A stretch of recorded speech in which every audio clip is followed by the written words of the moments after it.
Wait, I forgot. I apologize. Hold on a second, guys. Wait, let me do this. Can you hear me? I'm sorry.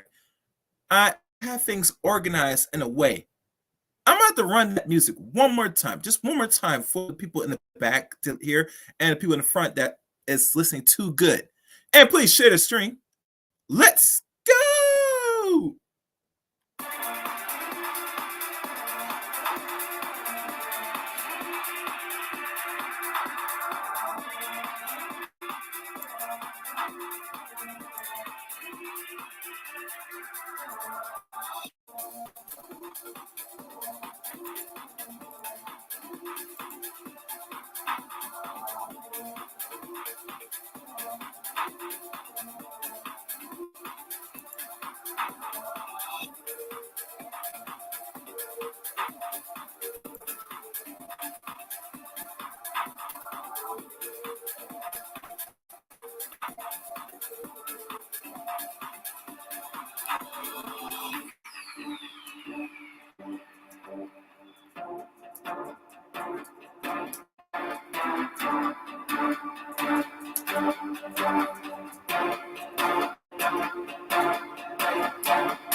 Okay.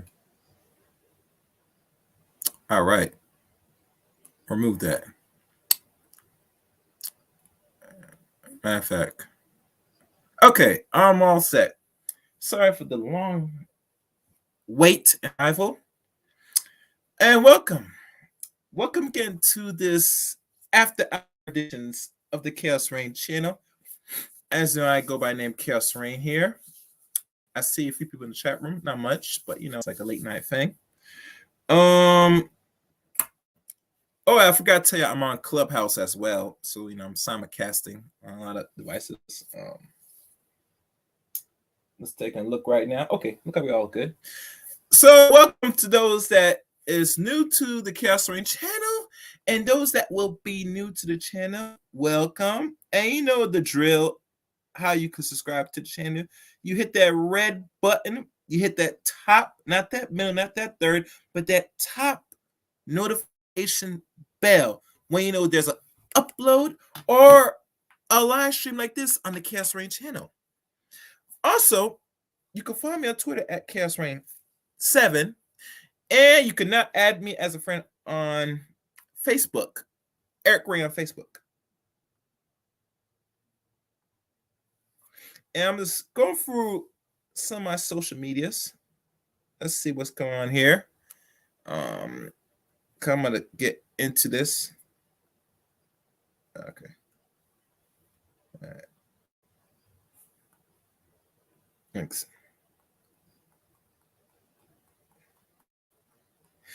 All right. TG. Okay. I'm gonna send a quick message. Like we're all set. So I'm gonna be looking around certain devices to check if everything's running smooth. Make sure y'all share this stream. This is somewhat gonna be of importance. And always hit that like bell. It's always good to let everybody know that we're live, we're running, We're active here on the YouTube side of things, on the podcast side of things, on the Chaos Rain channel. So please make sure you hit the like button. Okay, I'm looking for both my devices. Okay, good. I see it working good. So let me see if any other announcements. Oh, one other thing I do want to say, and let me find my lovely friend is. I'm gonna find her right now. This is also I want y'all to do. I'm gonna find her now. I'm gonna find her channel. This is what I'm gonna do for her. What I'm about to do, and I normally don't do this, but I'm gonna make the exception to many rules. And let's be honest, there are exceptions to many of the rules here on the Chaos Rain channel, but I would do it the first time. I'm going to put the link to my good friend, Miss Chanel. She's only a few subscribers away from 1K. So for those that love and respect the Chaos Rain channel, which y'all do, and I don't have much a big crowd, if you so kindly would like to subscribe to her channel, it's in the chat room right here, as you can see right here. Let's get my good friend Miss Shalom to 1K subscribers. And I'll leave it here. I'm hoping anybody that's a moderator that's on my channel, please share this so she gets to that plateau. Oh, good. What's good, Amiri? So, and I hope you're listening to Chanel. And salute, Alonso. Salute. So now let us go into the subject at hand. Let me stretch my hand. Yes. Today's stream is titled, Do Black Women Hate Being Skinny? This is the St. Valentine's Day Massacre edition. Now, you know, as y'all know, and as y'all have been paying attention, we have a set of men that are maybe alone for Valentine's Day, yes. But we have a whole lot of, and I mean a lot of ladies. Some ladies that are skinny, God willing. Some are, at good body shape, not too fat, not too skinny. And we got the ones that super fatty. The big ones, like the boom. How their belly's bigger than their booty. They got a boo, a booty boo, when they call it, you know what I'm saying? And, like I said, tonight, this is the night where they're not going to get much loving. They're going to have their set of nice toys next to them. Their dildos, their, vibrators, their, what they call these new thingamajigs, these, rose toys that, that pops out like a little tongue and goes, and it's like drilling the hell out of them, and they go, with their eyes rolling to the back of their head. They're going to be lonely tonight, but for all good reasons. Because as you know, and as y'all notice, that this is the time of year where every woman, I don't care if they're big, small, skinny, or whatever, they want their own Valentine's Day boo to hold them, comfort them, give them some nice roses. Not the little pink or purple rose or those funny GMO rose. I'm talking about that bloody rose, that red rose, that red rose. Red wine. And the wine as well. The UB40 type of atmosphere. And I forgot the special box of chocolates with, the ones they dip with the strawberries. That's what they expected tonight. And they're not going to get that from what I'm seeing through social media. And it's expected because, they're looking for, on the average, perfection. They're looking for that one particular man to sit there, covenant them, maybe take care of them, or do whatever that fulfills their deep, darkest desires. And what is this? Come on, guys. Oh. Okay, I'm saying something active here, but that's what they're looking for. and they're not going to get it on the average. But no worries. No worries. You know what I'm saying? If you didn't get your boo night, maybe there's another Valentine's Day next year. Hopefully. But other than that, let me look what's going on here. Let us go into the article itself. Now, as you know, we're going to examine this article, and it's going to drive home not only the major reason why they're alone tonight at home with their teddy bears, their nice pillow, their big queen size bed if they got one, and their nice set of toys or their favorite vibrator next to their bed, where they're going to drill right now because this is late night hours. This is booty call hours, so they're going to be drilling hard.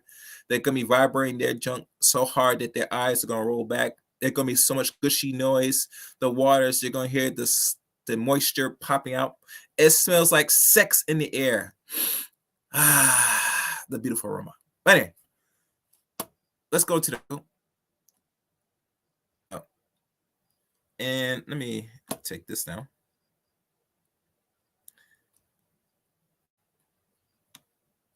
And, you know, we'll follow through. And if y'all guys want to jump up and chime in onto today's stream, ask, and I'll leave the link in the chat room. So let's take a look and examine this as a whole. As you know, it says here, and this article looks like it's been around since 2013, maybe. But it's a very interesting journal of obesity. Now, mind you, I'm looking at this for the first time, and I'm going to look at it, give my take like everybody else. Black-white difference in perceived weight and attractiveness among overweight women.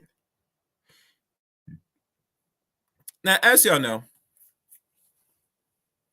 if y'all not familiar, that I remember on one particular wonderful woman named, I think she's 6 foot. She had many streams talking about women's weight and good faith to a lot of sisters that feel that they're inclined, and it should be that every male, including the black males or black men, should accept them as they is, that they're 60 or even go as far as 100 pounds overweight, and we could say obese, that a man should accept them as they is and give this bullshit notion that beauty is eyes of beholder. That is hogwash. That's garbage. Beauty is beauty. And men expect you to be on your top best as possible. Especially if you're looking for the getting men that's either top tier or in the middle. Now, mind you, this conversation is not really going to be implied to the men that are quote unquote the lower of a lower, that don't have a job, hell, they can't keep employment, or are not even striving for anything or trying to do least better. This is the men that's being productive, doing what they have to do to either fend for themselves, fend for their children, some of their parents, or whoever, that they're doing something that's showing some form of purpose and progression, not only in their lives, but for others. So I'm not talking to the ones that's not doing what they're not supposed to do. That's not my forte. I'm talking to men that are doing what they should be doing. Okay, hold on, is my thing popping up? Okay. And look at my volume's good. So let's go ahead. We're gonna look at let me see how long it is. There's an introduction to abstracts, methods, and it gives some little diagram. So this is gonna be pretty much a very lengthy stream, but nonetheless, I'm hoping I drive the point out of this because this is something to read and look at. All right, so let me move up. Okay. The abstract of this article. Numerous studies have reported that Black women are more satisfied with their bodies than white women. The buffering hypnosis or hypothesis suggests that aspects of Black culture protects Black women against media ideals that promotes a slender female body type. Therefore, Black women are expected to exhibit high body esteems than white women to test this hypothesis. The current studies aims to assess the influence of race on weight, perception, perceived attractiveness, and the what they call interrelations between body mass index (BMI) and mind. The BMI to black people, black culture, black people in general is a sin. We don't know the history of where BMI comes from. It really is. If Alonso is there, it really was about and was really carefully analyzed and studied and presented because of insurance policies and insurance companies, because they know for the sake for their companies to thrive, they got to make money off your butt. And they notice that the longer you're able to live per se and live healthy, the better the return that you can invest in these insurance companies, and you will reap some benefits. Now, I know I have my good friend Alonzo Hall here listening, and he's more expert on this. If he wants to chime in on the insurance side of things in relation to the BMI, please, Alonzo, let me know in the chat room. Let's continue. And perceived attractiveness among overweight and obese women. Participants were 1,694 respondents on waves of fourth of the National Longitudinal Studies on Abstinent Health. M equals 28,089 years, or roughly almost 30 years. Black, N, 531. White, N, 1,163. Now, mind you, let's go back. This looks like this is like a scale of a graph from the big N to little n and little n, from what I'm getting at right here. And I think these are people that were the ones that were responders.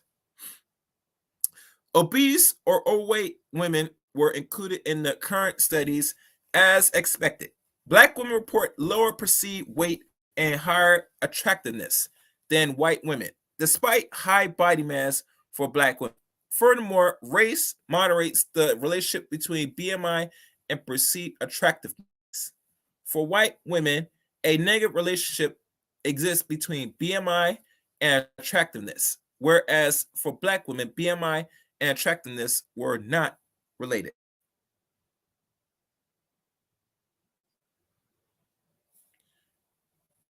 The study's findings provide further support for the buffering hypothesis, indicating that despite high body mass, overweight black women are less susceptible to him than body ideals than a white woman.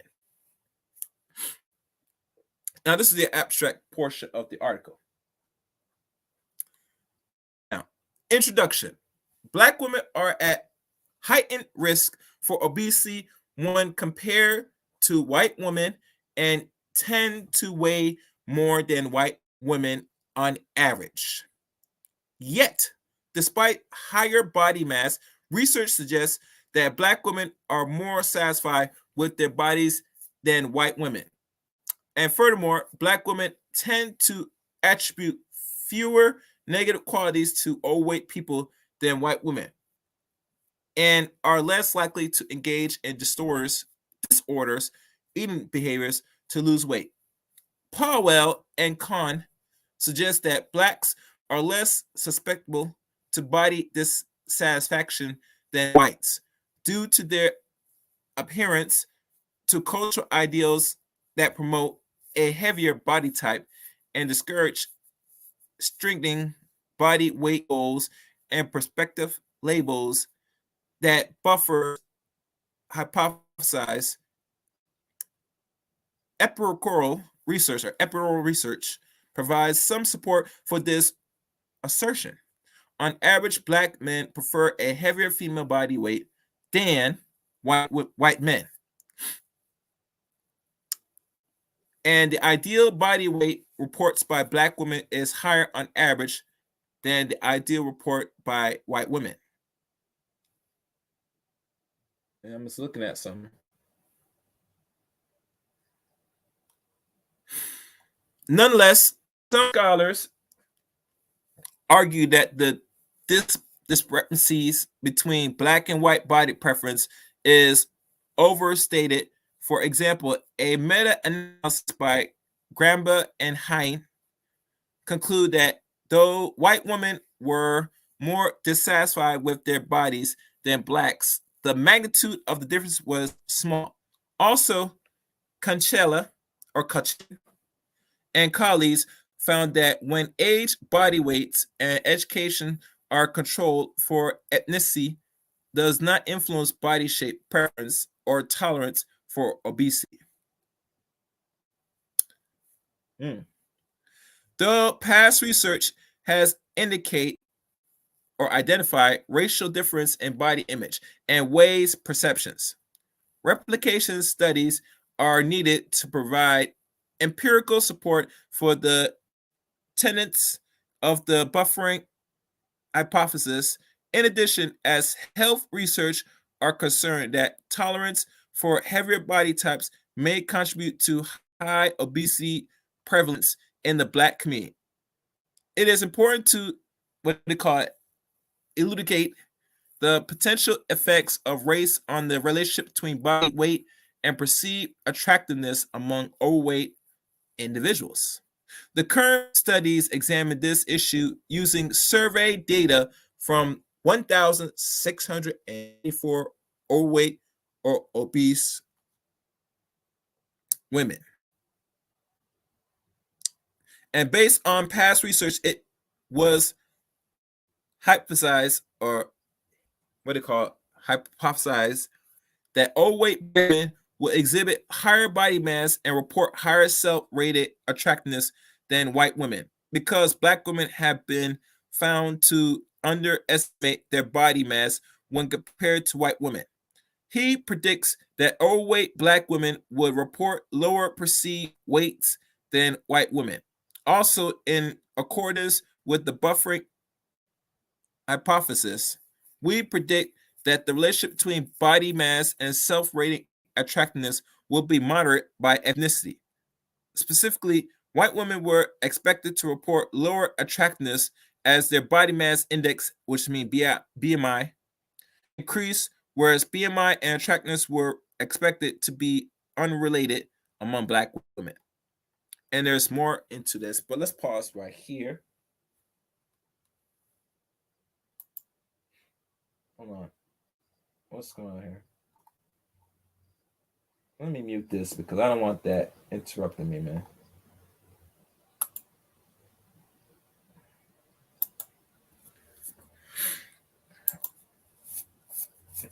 Oh, what's good, Ray? Before we continue, as you know, you hear this movement now for the last year, I believe, called body positivity, and want to shame men to accept overweight or obese Black women, especially not just women, but Black women especially, because when we look at other groups of women, they know on the average they cannot afford to be big, not huge, but big, meaning they should not be treading obesity and overweight. Now, a lot of people say, well, why other culture women like white women will go out their way to become and keep a thick or a thin body type? And the answer is simple, because their male counterparts don't like to deal with heavy women on the average. Now, has times changed to change perspective of other men accepting women that's going to get heavier? Answer is no.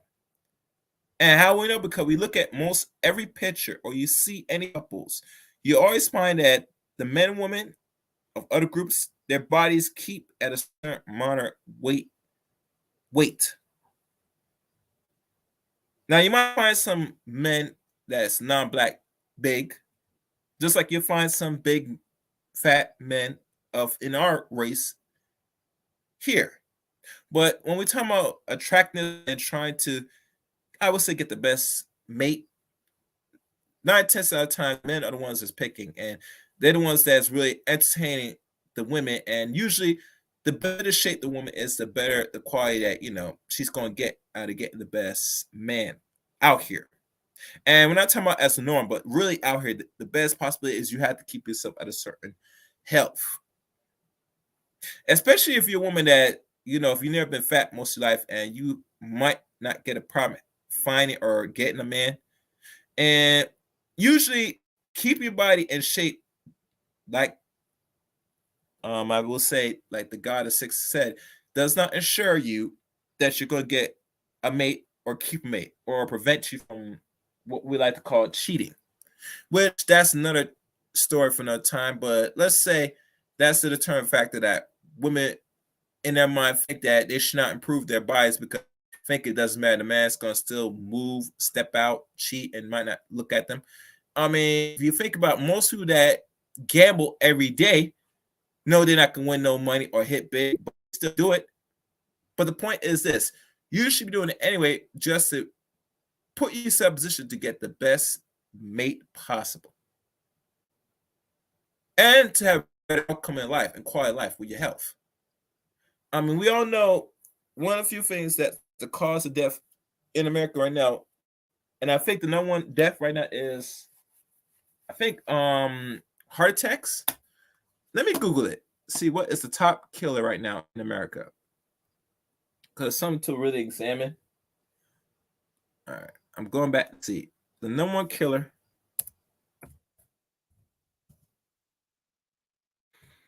Number one killer of Americans.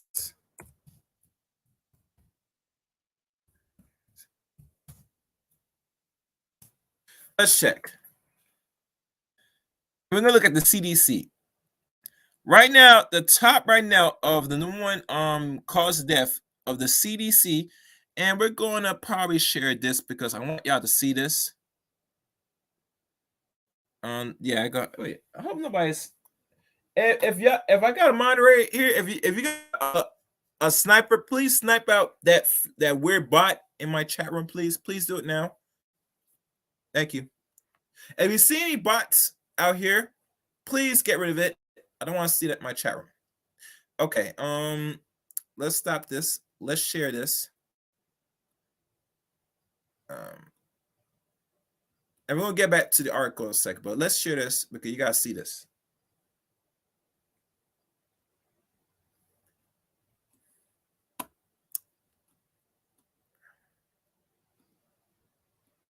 Okay, the leading cause of death today in the 21st century, and how recent this is. I think this is not too old. I think this is now somewhat up to date. The leading cause of death right now in America is not cancer. One time was cancer for the last decade or so. Now it's now considered heart disease. And a funny thing now, COVID now is third leading cause of death, which I find ironic, but we're not going to that. For the top thing that kills people today. Hold on. Let me do this. Come on, I'm still getting that thing. Okay. We see here heart disease is the number one killer. And we never understand what causes heart disease. There are many scenarios that causes heart disease. One of the few things you must understand that cause it is you have high blood pressure. And high blood pressure, if we want to keep it 100, it always goes back to the quality of not only stress, but your diet. And your diet leads to your fat buildup in your body. It pores and clogs your arteries. That will lead to heart disease, which means heart attacks. And this is the top of the list. And under the top of the list is for number one cause death in America. And fifth in that is strokes, which also is a result of high blood pressure and heart-related disease. And diabetes is like, I think, eighth. Yeah. Which also is another cause that will lead to heart disease, because if you have obviously your heart is not functioning as well as expected. So that's the list of the cause of death in the 21st century, and this is the update version. So you see it first. So let's stop sharing and go back to the other share screen. Oh, and if y'all want to support the channel, hold on, let me find a link. But you gotta understand that when we talk about this body positivity and keep and maintain health, we must understand that your cause health will lead to those top categories of leading cause death in America. And we all know a lot of people that have transitioned lately. There was something that was related to some form of heart disease. So let me share this to support the channel for those who want to support it. And because we look at us as a people and we don't find taking our health as really serious, that it's gonna really hurt us in the present and moving forward in the future. Those who want to support the channel, the link, you get the Cash App there. Okay, so let's move forward. Now, the methods of this study, which is the most important one. Survey response were participants in the wave 4 of the National Longitudinal Studies of Adolescent Health, ATICLE, is publicized available database. Data collected for the studies began in 1994 to 1995, okay, when participants were in grades 7 through 12. So that's, I think, middle school to high school, with the aim of examining the influence of individuals and environmental factors on health and health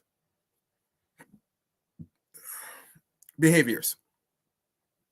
Participants were students of 80 randomly selected high schools in the United States. Assignments was stratified by region, school size, school type, public, private, and we can say charter now, or pre-choral, but I would say charter.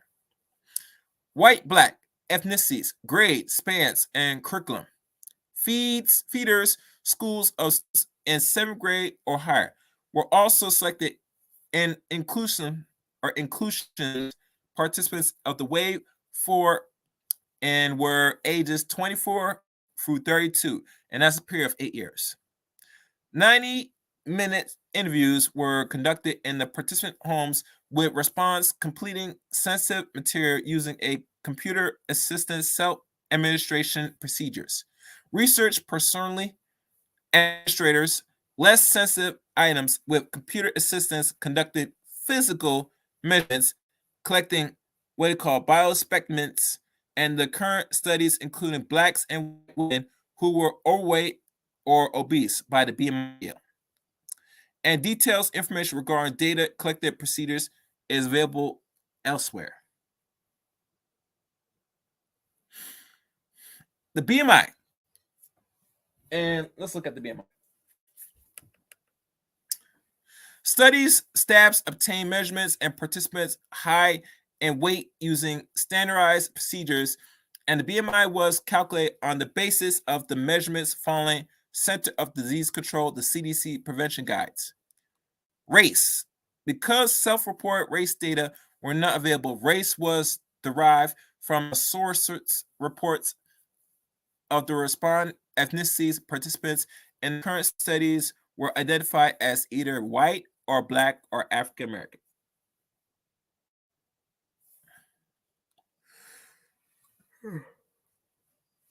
Weight perception. Using a 5-point scale, participants were asked to respond to the survey question, how do you think about yourself in terms of weight? With 1 indicating very underweight and number 5 indicating very overweight. Now, I'm not sure how often women are going to keep it real if they're overweight when they're being conducted in studies. I'm just saying, but it's not a story. Self-relating attractiveness. Participants respond to the survey questions, how attractive are you, on a 1 to 4 scale, with 1 indicating very attractive and 4 indicating not at all attractive. Response were reverse coded so that a higher score would correspond with increased attractiveness. Educational level. Because past research has implicated social economic factors in explaining race difference and body dissatisfaction, education level was included in regression analysis as a what we call covariate. Education was assessed on a 1 to 12 scale, with 1 noting 8th grade or less and 12 indicating complete post-accelerated education. Next, analysis. Independent samples t-tests were run to evaluate mean groups difference in BMI, weight perception, and perceived attractiveness. Hierarchies. Regression analysis were used to evaluate the moderation hypothesis with perceived attractiveness as dependent variables. Age and education level were included. As covariance, as past research has identified both variables and procedures or predictors of body dissatisfaction. 12 to 13. Ages and participants' race were included in steps 1 of the regression analysis with perceived attractiveness as the dependent variables. In step 2, the BMI was added in the model. In step 3, race times BMI interactions terms was included. Finally, to determine whether social economic factors influence these relationships, education level was included in the final steps of the model. So I hope I'm not losing y'all, because we had to get the rundown of what we're looking at to get more of clarity. In my opinion, and this is me, that, and this is just me, that the reason why our communities don't look at obesity as a real problem is simply we just lazy. And we feel that everything that is presented us is pseudo science, is the white man's stuff. They don't know what they're talking about. Yada. But forgot to say that your health is in jeopardy by not really putting the time effort to really understand this white pseudo science, this BMI, yada. Because let's be honest, when it comes to terms of to really correcting your health, that should be second nature. That should be easy for us as people, especially we're the most domineering in all aspects of athletics and sports.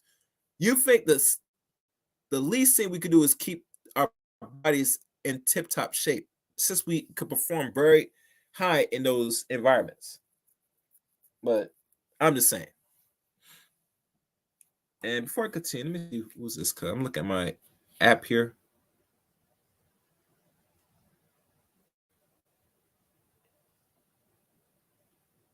All right, so this is what I'm gonna do with the clubhouse. I'm probably in this room. Let me see how to do this.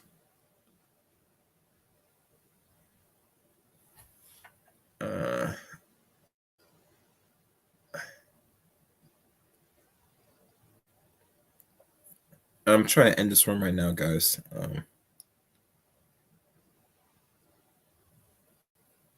All right, that room's ended. So for those that want to carry on, I should tell them to follow on YouTube, but they know where it is.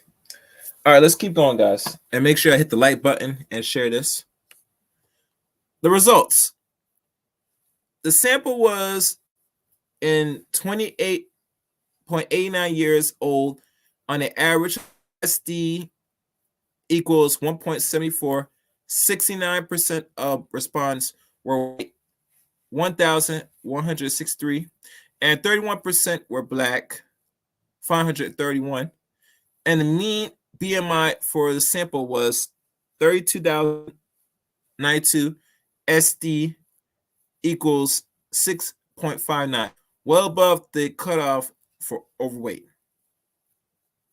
So if this study was something around 20-something years old, or it's supposed to be 28 years old because it was conducted in 93, 94, 95 roughly, but anyway.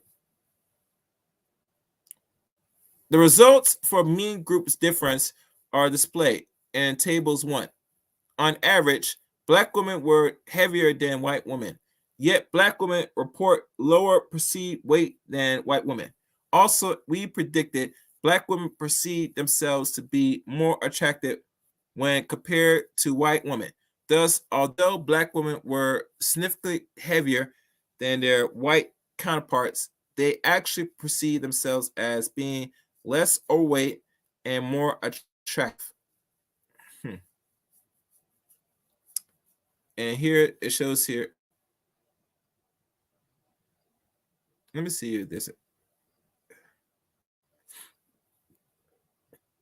Okay, I'm looking at the BMI. I'm gonna leave that one alone. The hierarchy regression analysis are summarized in Table 2. Step 1 and 2 reveal that the BMI was a significant predictor of self-rating attractiveness, with higher BMI associated with lower perceived attractiveness. Also, black women perceive themselves to be more attractive than white women. Moreover, a significant attractive was found between BMI and race. For white women, a negative relationship was detected between BMI and self-rated attractiveness. And there's like a racial number here, which I could look for yourself. While no relationship was found for black women, and it shows a greater number here for some reason. Both the step 2 BMI terms and step 3 BMI times race interaction terms contribute significantly to explain variance in the model, as indicated by the R to the square change values. Education level was not a significant predicator of perceived attractiveness, nor did inclusion of the very significant improve the model. Group means for attractiveness at a standard deviation above, below, and means are displayed in figures. And let me stop that. Shit.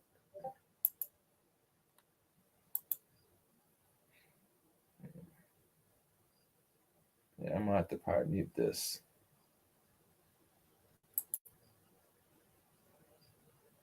I might have to cut off this altogether because it's getting my nerves now. But anyway, going out, and there's like another. Let me see. I click onto one table. I might look at both of these tables for y'all, but let me just leave them out here so we can look at them more clearly. All right.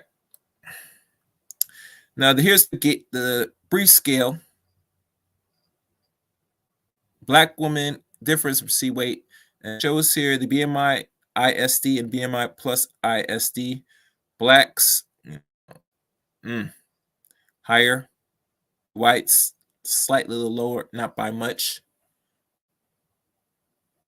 Let's keep going down. In the discussion, it shows here that these results support the buffering hypothesis and findings from past research, 6 out of 7. And overweight black women rate themselves more attractive and report slower perceived weight than white women despite high body mass. Furthermore, ethnicity moderate in relationship between the BMI and perceived attractiveness. BMI and attractiveness were negatively associated for white women, while no association was found for black women. Thus, it can be concluded that for black women, appearance evaluations is independent of weight, while white women experience less satisfaction with their appearance as their weight increase. Now, as y'all know, like I said earlier, that their group of men don't want to see heavy, fat, obese, Caucasian women. The women must be thin, skinny, hell, as skinny and probably look like prepubescent boys, God willing. And that's really the direction they really want it, but that's not story. But really, they want their women to be, presentable, where they can manage. And let's be honest, guys, no man of any ill will that has going at once be around too much blubber and fat. Especially from the women. And we can't. No man doesn't want no woman that's that big and bigger than them. So with, like I said, white women, their appearance and how they see themselves, they want to look as fit and fine as possible for not only for their male counterparts but for themselves, and to keep their health in order. Because they know by the research and from their own experience that the bigger they get, the more smaller the man is, and the more the man's going to give his time of day and energy towards. Now, this is not to say that you see something that will entertain a big woman, right, a black or white, but normally 9/10 time when a man, and let's be honest, if a man's around and having his mate and his mate is bigger than him, obviously it shows that this man has no options and he is compromised. And that is what it is. I've seen images and videos of regular men, especially black men, that's not that big, but their mates that they pick are bigger than them, that they let them have to sit there pay for everything, even including trips if possible. Because let's be honest, a man needs some sex, and if he's not getting sex on a regular, he's going for a chick to bust it down, to shoot up the club, to get their rocks off. So let's keep going. It is possible that cultural difference between blacks and whites contribute to the observed results as postulate by the following hypothesis. It has been suggested that Black Americans associate thinness with poor health, economic instability. Let me read that again, and let me highlight that. That was very catching. It has been suggested that Black Americans associate thinness with poor health, economic instability, while more curvaceous or curvaceous body types are indication of health and beauty. Now, mind you,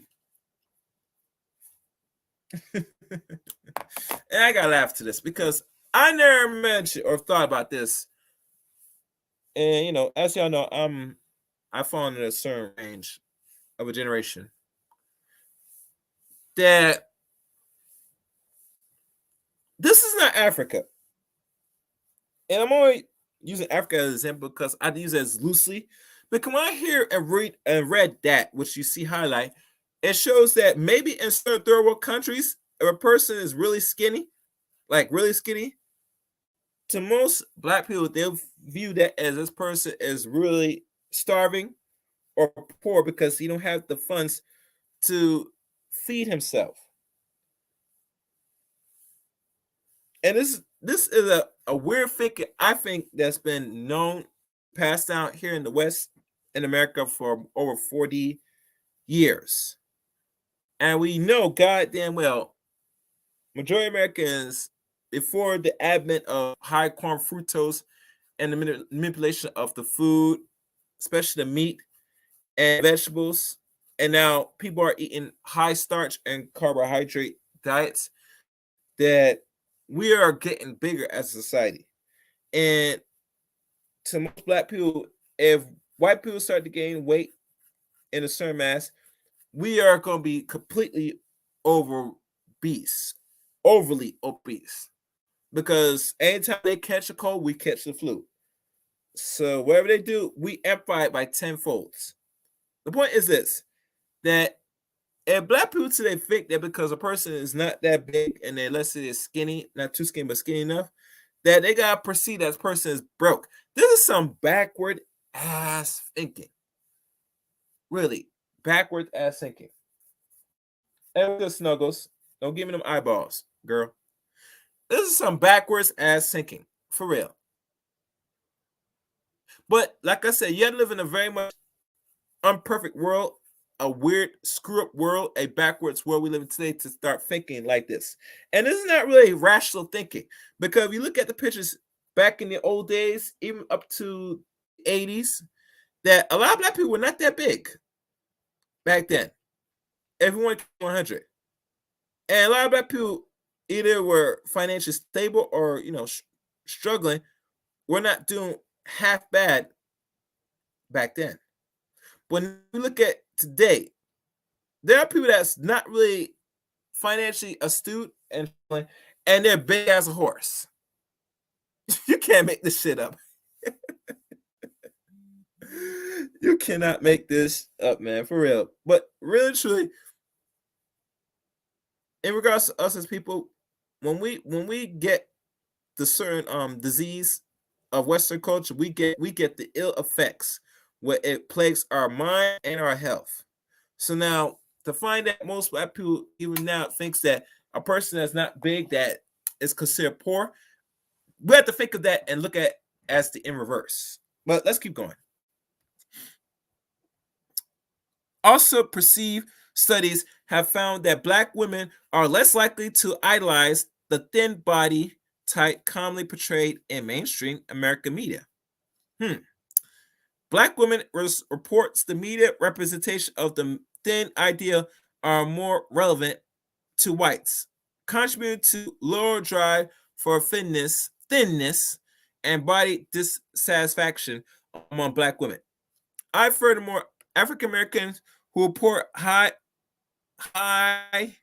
other groups orientations report high body dissatisfaction than African American orientants to the value of their own cultural groups, suggesting that African American values serve a protective role against body dissatisfaction, or really, fat shaming, I have to call it. And trust me, there are women that keep their body good, but it's not in large mass in our communities like that. And it depends on what state you're in, because if you look at certain states, especially the Midwest or the West Coast, I know the women, and I know some women at least keep their bodies in shape, and God knows it's natural.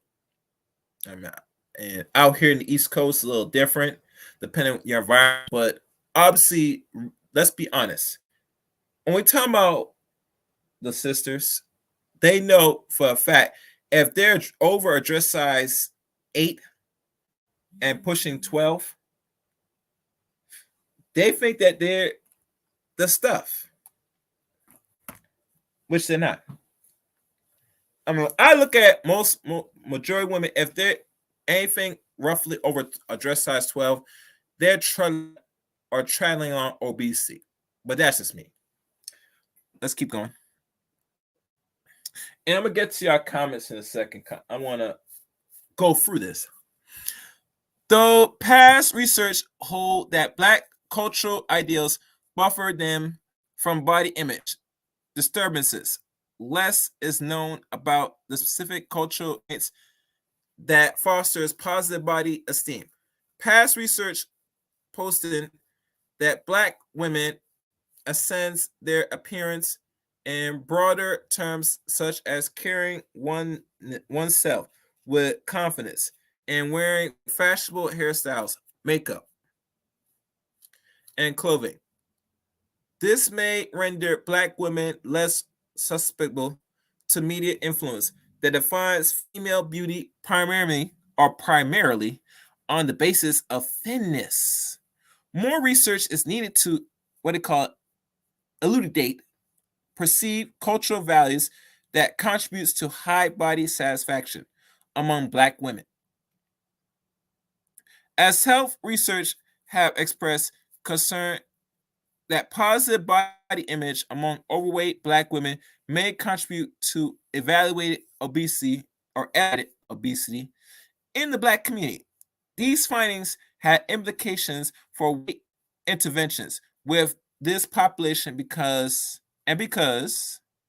black women are less likely to associate overweight with reduced attractiveness. Future interventions for obesity among black populations may benefit from promoting healthy and wellness as primary advantage of weight loss rather than on enhancing physical appearance, as body dissatisfaction is a predictor of poor psychological outcomes. It is of primary importance that obesity intervention for Black individuals aim to reduce body weight without instilling cultural perspective that idolize a slender body type.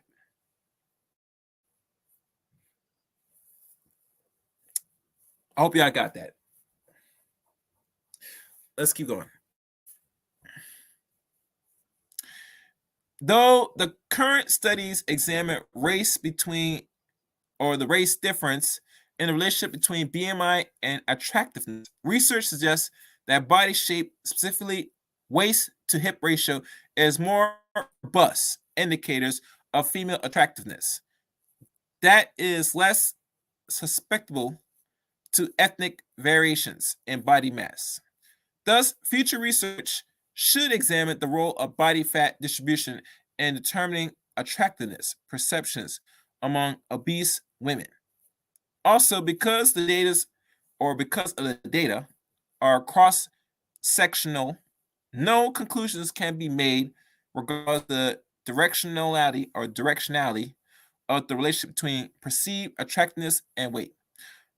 Longitudinal research should investigate whether perceived attractiveness influence weight gain over time amongst obese women or vice versa, and examine whether ethnicity affects the trajectory of these variables over time. Also, it is important that the body image concerns of minorities are not overlooked on the basis of comparative research, as many Black women continue to report culture-specific body dissatisfactions.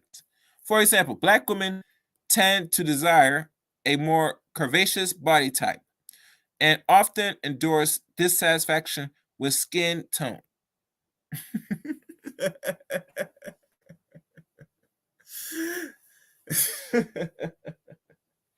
I don't know about the skin tone because let's be honest, some of our sisters don't like blackness like that. I mean, what I'm hearing now from them want to have mixed race babies. A lot of them don't really think this black skin is a badge of honor.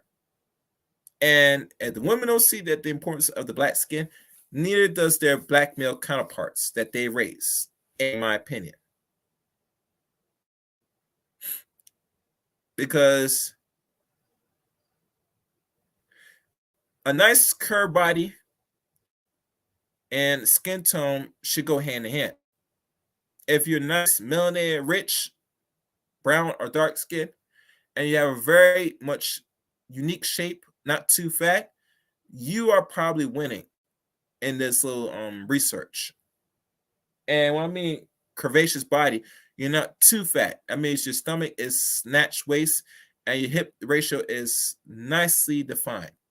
I would say mostly, if a sister's going to shoot for a not too much of a fat body type, they should shoot for roughly a 39-inch hips, roughly 39 to 40 at most. And I've seen some women that are roughly 39-inch hips and roughly 40-inch as well, and don't look too bad. And they like over just size 6. So to really answer the biggest question, I remember the old man was talking about this. Now, what is the standard body type / dress size for the average modern black woman? I would say it should be a dress size 6. And the reason why I say a dress size 6 because it separates you from other culture women. And let's be honest, a dress size 6, you can't go wrong. You're not too skinny and you're not too fat. You're almost really, if you want to keep it honest, in the real middle if you're a black woman. But I know most women don't want to push for anything no lesser than 10 or roughly maybe 9 because they think that they're too skinny. They think a dress size 6 is too skinny. And I've seen pictures of women that's roughly dress size 6 and they look pretty damn good, in my opinion. But that's just me. Let's go down.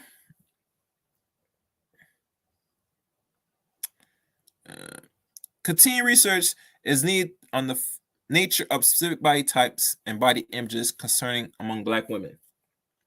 Now, the conclusion part of this, and let me see if there's a reference. There's reference. And I'll leave this link in the description. Conclusion. In summary, the present paper provides further support for the buffering hypothesis and explaining difference in self-rated attractiveness among obese Blacks and white women. As Black women, evaluation of their own attractiveness were unrelated to body weight, while white women reports reduced attractiveness. As their weights increase, the conclusion that Black women evaluates their attractiveness independently of perceived weight is relevant to intervention for weight loss that targets that population. Further research is needed to determine the influence of body shape on perceived attractiveness among obese women and to examine whether perceived attractiveness contributes to radical difference in weight gain over the time. And let's stop sharing this. And we could probably look at some little tables. And I see y'all still active, y'all still listening, so that's good. Let me look at the graphs. And before I look at the graphs, let me see if I'll leave a little invite for those that want to have a discussion or chop it up. Okay.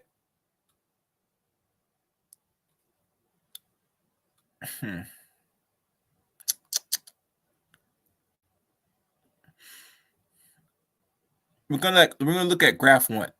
Graph 1 shows here the result ethnic difference of the BMI, perceived weight, and attractiveness. BMI, perceived weight, and attractiveness. And it shows the N, which X equals 531, whites 1,163.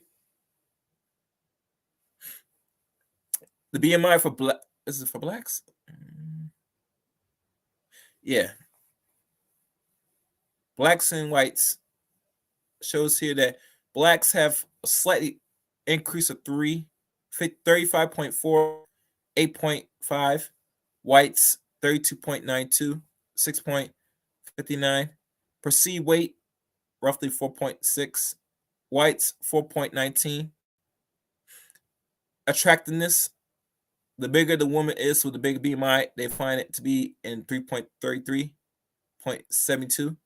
And whites is 2.57, 0.68.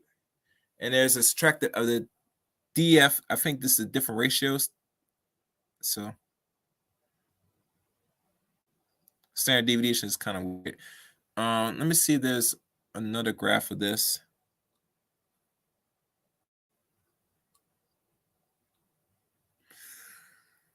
All right. Graph 2. Now here it shows dealing with age and education level, big steps, and this is the results. I think this is combined, possibly. Can't really make out of it, to be fair, honest, but it's something I could look at. And like I said, this is a journal of obesity. This will be in the description of this stream. Let me stop here. So there you have it. Let me look at some comments and move forward.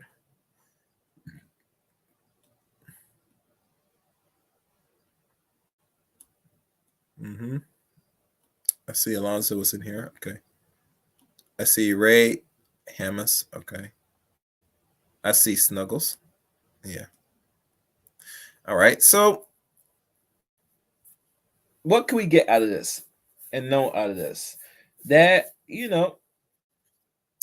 our sisters believe that the fatter they are, the better they're off in regard to attractiveness and possibly being better than women that is not fat. And I as that's not true. I think a woman that keeps their body in shape really well and take their health real seriously are going to get more attractive and actually they're gonna have more options than most big women. And how we, because let's be honest, most of you ladies that's 60 or 100 more pounds overweight for your height from your BMI, that the only thing you get out here in these streets is some dick and bubble gum. You're gonna probably get some pipe at night, and as the lights and as the sun rises, so will that man. He'll be rising on.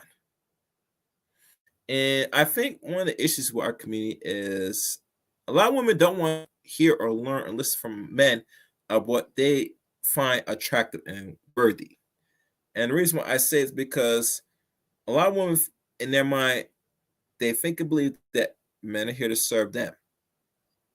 And a man's going to accept everything, including their fatness and their disagreeableness and their attitudes.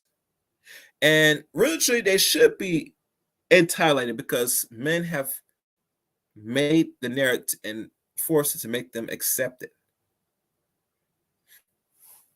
And I don't normally say this because, let's be honest, our women should not be so feeling and happy that they could still feel that they can get one of the so-called best of the black man or black man that's doing something and still carry themselves in the worst shape possible. Other culture groups don't allow and accept that from their women, but when we talk about us, we accept pretty much everything, and that has to change, and it needs to change. So let me see if I can get something on here, because I've said enough. I talked enough, as y'all know. So let's see what's going on here. All right. Let me see. Okay. Hold on. Somebody messaged me.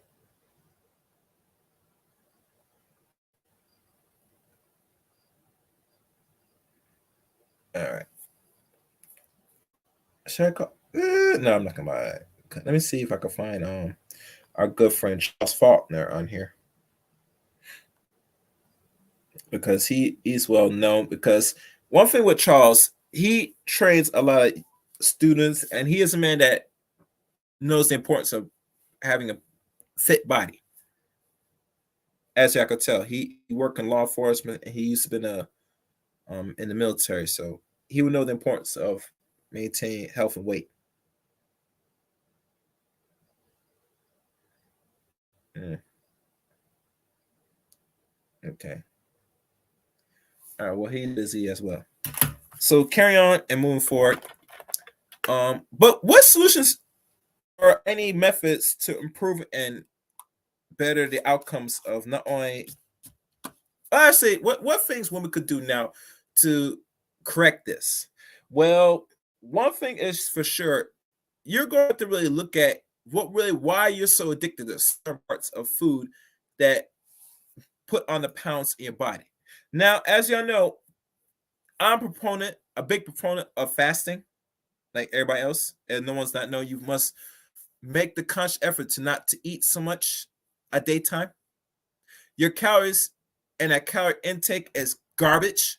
That keto diet is garbage. And the reason why I say it, because those are things that's supposed to remove the sugars that make you addicted, but you're still addicted because it is the food intake you take that maintains the amount of starch and calories that's in your body that keeps you fat.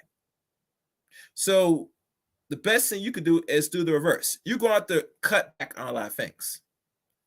And one other guy that I know that's an expert on this, because he helped women and men lose weight and gives them a strict regimen diet. Please leave your message for. What do you think about Ahmad? Who is Ahmad? If you know, I'll say this, Mr. Dolo. The link is in there. If you want to come up, you could probably give me detail who the man is. I don't know who that is. Hold on, I got my good friend Terrence Miller on the line now. Hello, Terrence. Mm-hmm. Hey, what's good? Sorry to call you at this time. I know it's the work hour week for you. You know, I was reading a study. Oh, he does 1 meal a day. Okay. Oh, Methodist. Terrence said I got your phone. I have somebody in the chat room said ask me about about a man named Ahmad, and he referenced the 1 meal a day. You heard about this man? I ain't heard about him, but the 1 meal a day, that's Elijah Muhammad preached that way back in the day. Okay, I think that's what he's referring to. Elijah Muhammad. I think it's Elijah Muhammad you referred to. Ish Dolo. Let me know. Yeah, I was reading an article, Terrence, and everybody know this is Mr. Miller. Say hello, Terrence, to the people that's listening. Greetings, how you doing? I was reading an article titled, what's the title? Turn my mouse off. It's titled Black White Difference in Perceived Weight and Attractiveness Amongst Overweight Women. It was an article by the Journal of Obesity. And one of the few things I'm reading, what I got out of it is that a lot of sisters, in their mind, they perceive a person that is skinny, that they're poor, destitute, etc. from their studies. And this is a study done in America. And one thing that comes to my mind, Terrence, is people think about it in certain parts of Africa. But we in America, where food is abundant. So somebody that a sister think that if a person's skinny, that they're broke, they're destitute in America because they don't look as big as them or fat as them. It's kind of backwards to me. That's why they kind of will shame a woman that's not as big. And there's a lot of fat women out here, especially not only white women, but our women are big as well. That they don't see the emphasis that weight and obesity, especially when it deals with BMI, it does correlate to why you will suffer serious health problems down the line, especially the bigger you get. Well, see, they making it that fat, as long as you got some curves and you fat and you got a big butt, it's sexy. That's the new thing they're pushing. All these big women I be seeing on Instagram. Mm-hmm. Yeah. Oh yeah. And the funny thing you mentioned that, and one thing I have to agree with a lot of men now that they're saying, we got to get rid of this word thickness. When I hear a woman say they're thick, I'm gonna say, chick, you're fat. Cause what is this thick? Cause you got no. Go ahead. Either fat or borderline fat. You're borderline fat. It's none of us saying that you're fat as hell. Oh, I see. Mr. Dolo, I get it. He's saying that it's not a man. It's just short for 1 meal a day. Oh, interesting. Okay, that's cool. Some new term that a man is put in the chat room. That's what it is. 1 meal a day. Okay. I mean, 1 meal a day would help, but my thing is, what type of meal you eating? Number one, and really, truly, is this 1 meal a day for the week? Because let's be honest, one of the things, if you understand Ish Dolo, we don't really take a break from consuming. It's like every day we have to eat something. You know what I'm saying? And I've told people many times, I'm getting back to the habit of fasting again. One time for a whole year, I took a break and really took fasting not serious. But there's things that when you stop doing certain things, your body does put back weight. And a lot of Americans during this time put on a lot of weight. Because a lot of us, we're not being active. So if you're not doing these small regiments a week or a month, fast for more than a day or so, or make the conscious effort to be disciplined, you're going to get fat.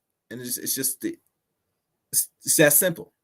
So, 1 meal a day will help for those that, don't have no control, but you're going to have to really step it up a notch, especially a person that's very big. You want to do things, try things to limit your intake, especially you don't have a real regimen of what you should be consuming. Now, the person I have on the phone, my good friend Terrence, wrote a whole book on, certain foods to what it is, what it does to the body, than any other books. It's the first book of its kind. And it's a PDF, which eventually will be a physical book, hopefully in 2022 soon, which I will reveal to everybody. It'll be soon. Okay. Yeah. Like I said, it will be soon. You get me? So, and the reason I'm all this is because, and I know most black people will not read certain things, but let's be honest.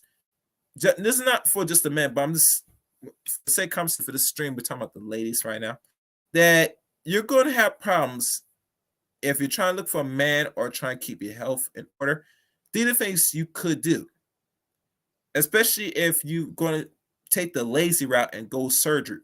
I know one IG model, Terrence, I think her name was Amore. She go out and got some special laser, some surgery. I forgot what it was. Yeah, it's called liposuction. Yeah, so it's a special life. It's like something that is a zap in the body to zap the fat, some new type of shit. Yeah, that's liposuction. Mm-hmm. And mind you, she is a BBL. You know what I'm saying? She got her stomach look a certain way, snatch, but everything else is fat with the fat suck out of it, so it looks like it's proportional. It looks weird. You know what I'm saying? But she is in her 30s, and she goes this route because she don't want to do any form of exercise or change any form of diet. And she is a Caribbean woman. Her parents, one's from Jamaica and one's from Honduras. So obviously, she know damn well she's not in the custom of watching her diet or improving her diet, especially if she's out here taking pictures and body type, you know. But it's a cheap way that a lot of women are not doing what's necessary to really maintain a healthy weight. When you have to go under a knife to get the fat suck off, you're probing your body that nothing was corrected through physical exercise and actually putting the right things to your body. So what happens if you have the money to keep going? That means you're going to keep going every year, couple years, just to maintain a fake body. And she never got no BBL or anything like that, but she's doing this because she don't want to put in the work to keep her health in order. So when you go under the special knife, you're actually probing your body at risk. Because there's consequences going through surgeries every couple of years. It's not designed for you to go out there and then just get it done because your body looks so say I go back and get no. Your body's not designed to be zapped and sucked out every couple of years.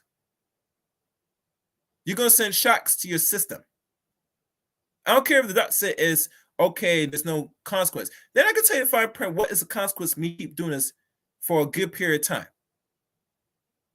And they know what's the consequence because they do research on a lot of things once they have things presented to the public.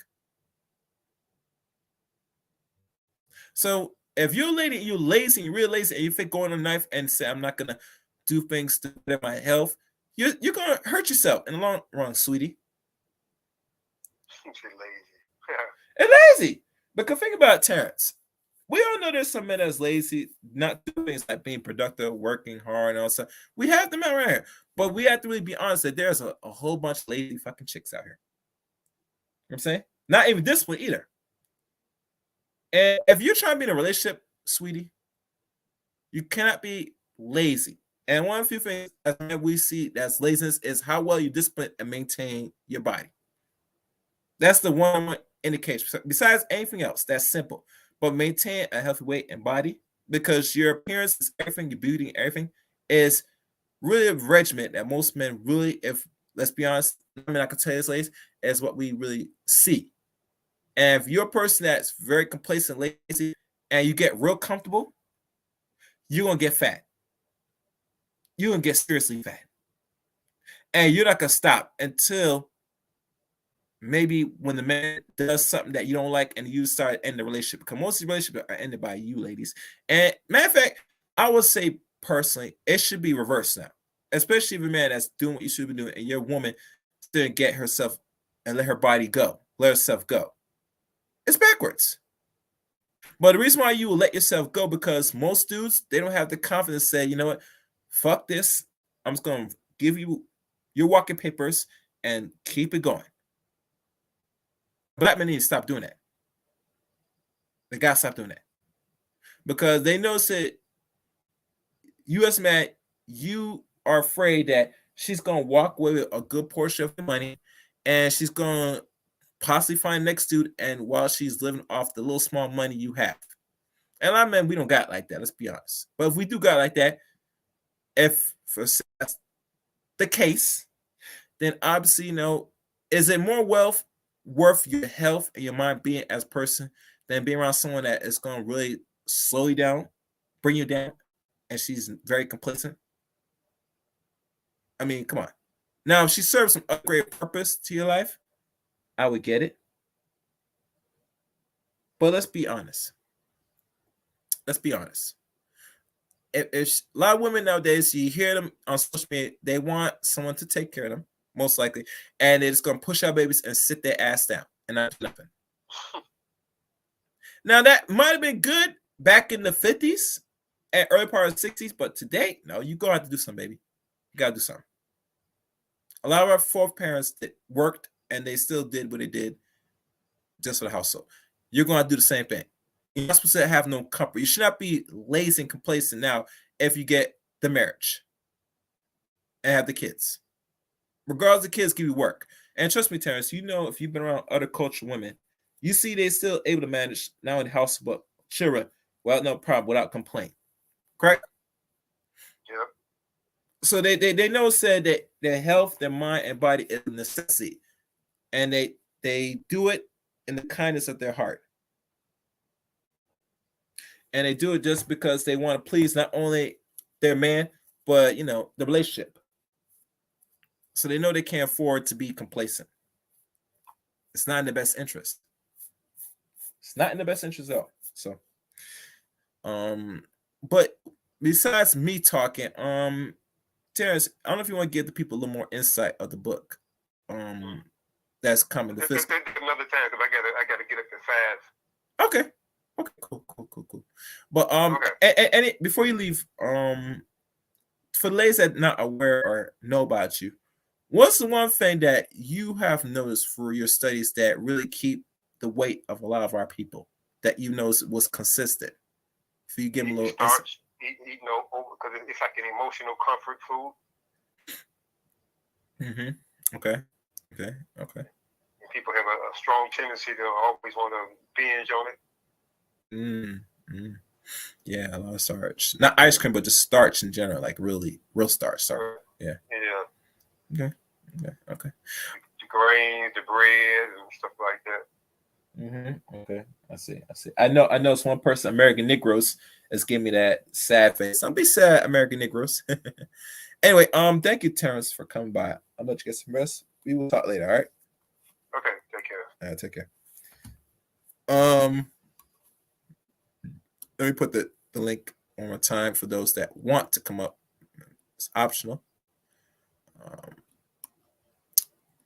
And I think I got a donation. Let me check who donate. Let me look. I'm just gonna look right now, guys. I got a lot of message. All right, I got a donation from Miss Nobody. Thank you for the donation, Miss Nobody. I appreciate it. Respect.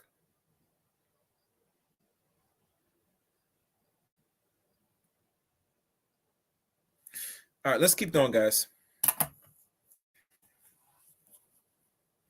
And let me check who's on the chat room as well. Team, okay. The Tick Fit era is coming. One other thing, I do want to say this. I know that ladies feel that there are groups of men that are big as well, and they should not be complained because they're as big as well. My answer to that is, for a lot of men, that when we look at it, is if the man is productive and he has his finance right, he could overshadow his bigness to a degree. I'm not saying majority of men should be as big and super big or obese, but a man, like anything else, if he's not able to get his finance in order, to be honest, he could still bag a decent, well-fit woman if his money's right. The only disadvantage for a man, if you want to go there, is his health is going to be in jeopardy the bigger he gets as well. What I mean, a man, if you think about it, guys, if you think about it, is that majority of men, the average height for men right now stands at 5'9" and I think his weight might be roughly over 160, 68, maybe. But we all know that there are some men that are 6 foot, 6'1", 6'2", and they could be roughly 300 pounds, which is a little bit too much weight. My only issue with the man side of things, see if anybody's going to really question this, is a man should not no greater than over 300 pounds, no matter his height and age. Now, if he's a short man, we all know if a man's 300 pounds, it's going to show. But if a man's like 6'1" and above, or I would say over 6 feet, if he's 300 pounds, it sometimes will show. And I mean, sometimes because it's very hard, because most men, if you look at ladies, a lot of men are doing productive athletic and physical activities besides bodybuilding. Some men have played sports, and most like the weight might fall more on the upper body and somewhat in the lower ends. And the things that you'll see with a bigger man is you could always determine when a man is really too big is when he has a belly. And the belly is big, that it bonks over his shirt. That's when you know the man's too big. And usually when a man has a bigger belly, it's going to affect his private area, to be fair and honest. So that's the only downside if a man gets too big. And usually once he's pushing over roughly close to 300 pounds, it can be a problem for a man. Now, for you as ladies, you're supposed to be a certain amount of weight, 200 or greater, especially if you're a certain height. And we all know the average height for women is like 5'3" to 5'4" now. And if they're like 180, it's going to show. It's definitely going to show. And the fifth is you're going to see from a woman that's normal height and roughly almost 200 pounds or over 200 pounds, you're going to see in their stomach. You're definitely going to see in the thighs mostly, and you're going to see in their butt. And usually the thighs are going to be very much out of proportion, depending on what built you are. And ladies, the taller you are, the less it's going to probably show more better. It's going to show better proportionally. And a lot of women are normal heights on the average here in America and probably in the Western world. So if you're 60 or more pounds overweight, it's going to show. And it could cause health problems very soon. And the older you get, it's going to be much more harder. I know a few women around me, very few, that is roughly the average height and it's roughly that weight or almost heavier. And trust me, I know one that's roughly in the 30s and she's already having health problems, particularly the high blood pressure.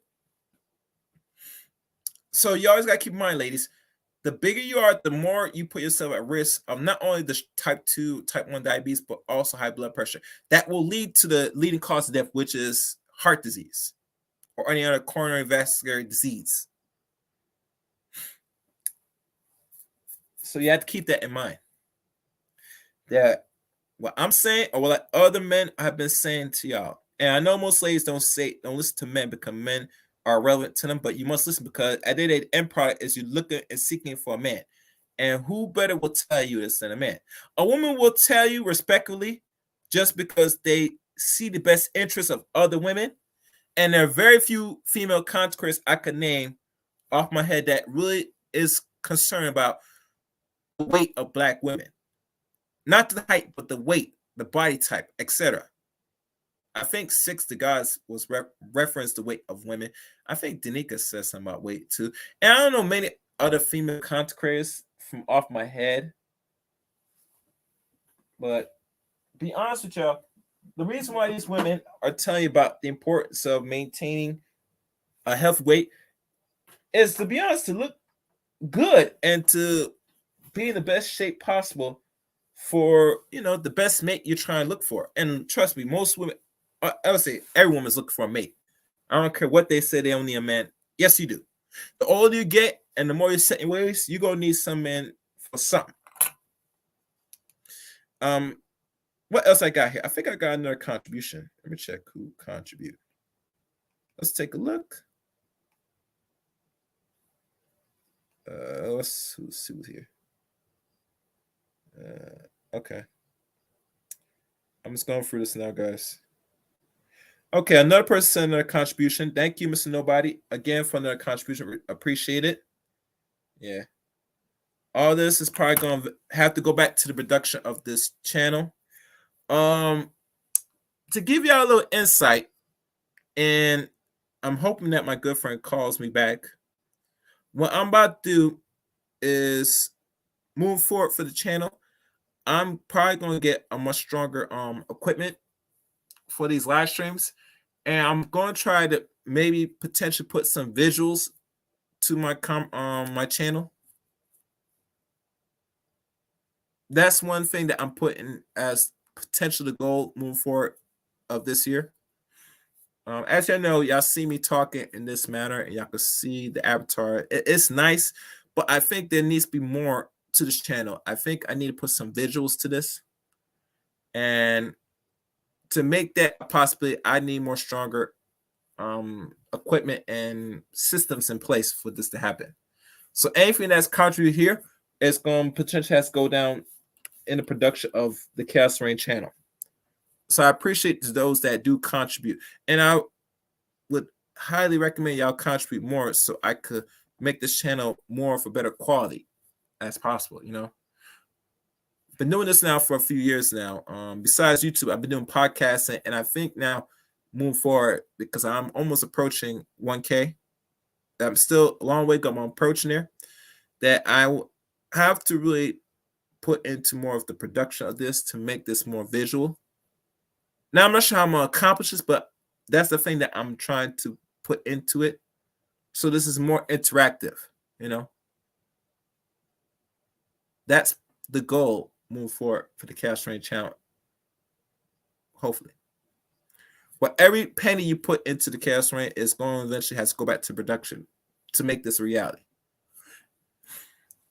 So what else I could say about this? Let me check my notes.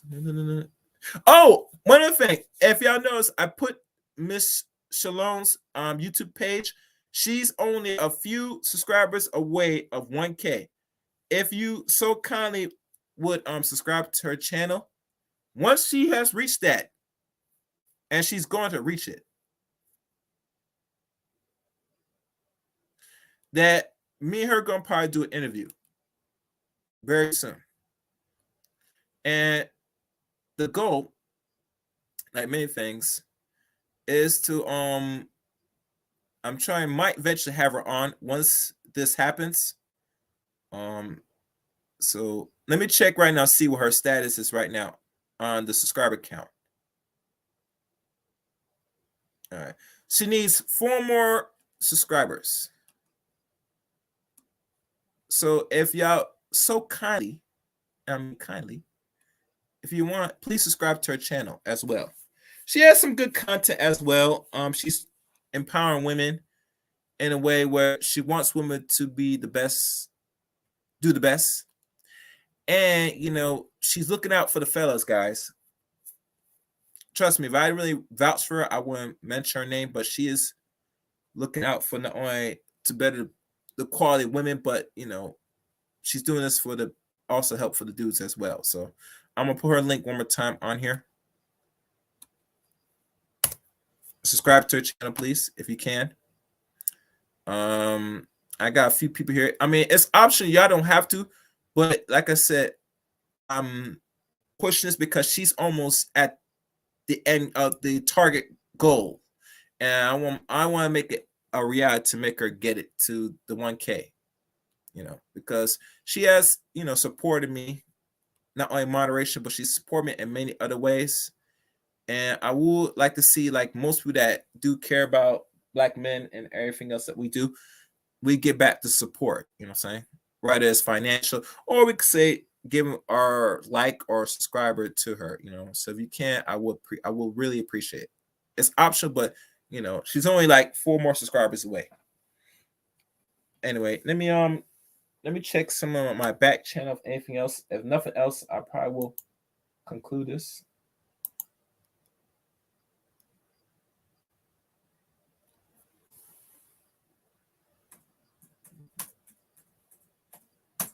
All right, let me get contact one more time with Shatter. If he doesn't pick up, we can call us tonight. All right. Where is he?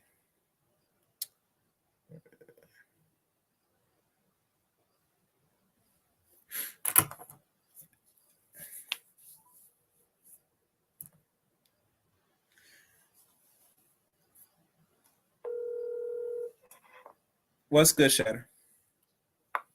Hey, what's up, bro? What's good? I'm still live on the air. I'm just communicating with the people.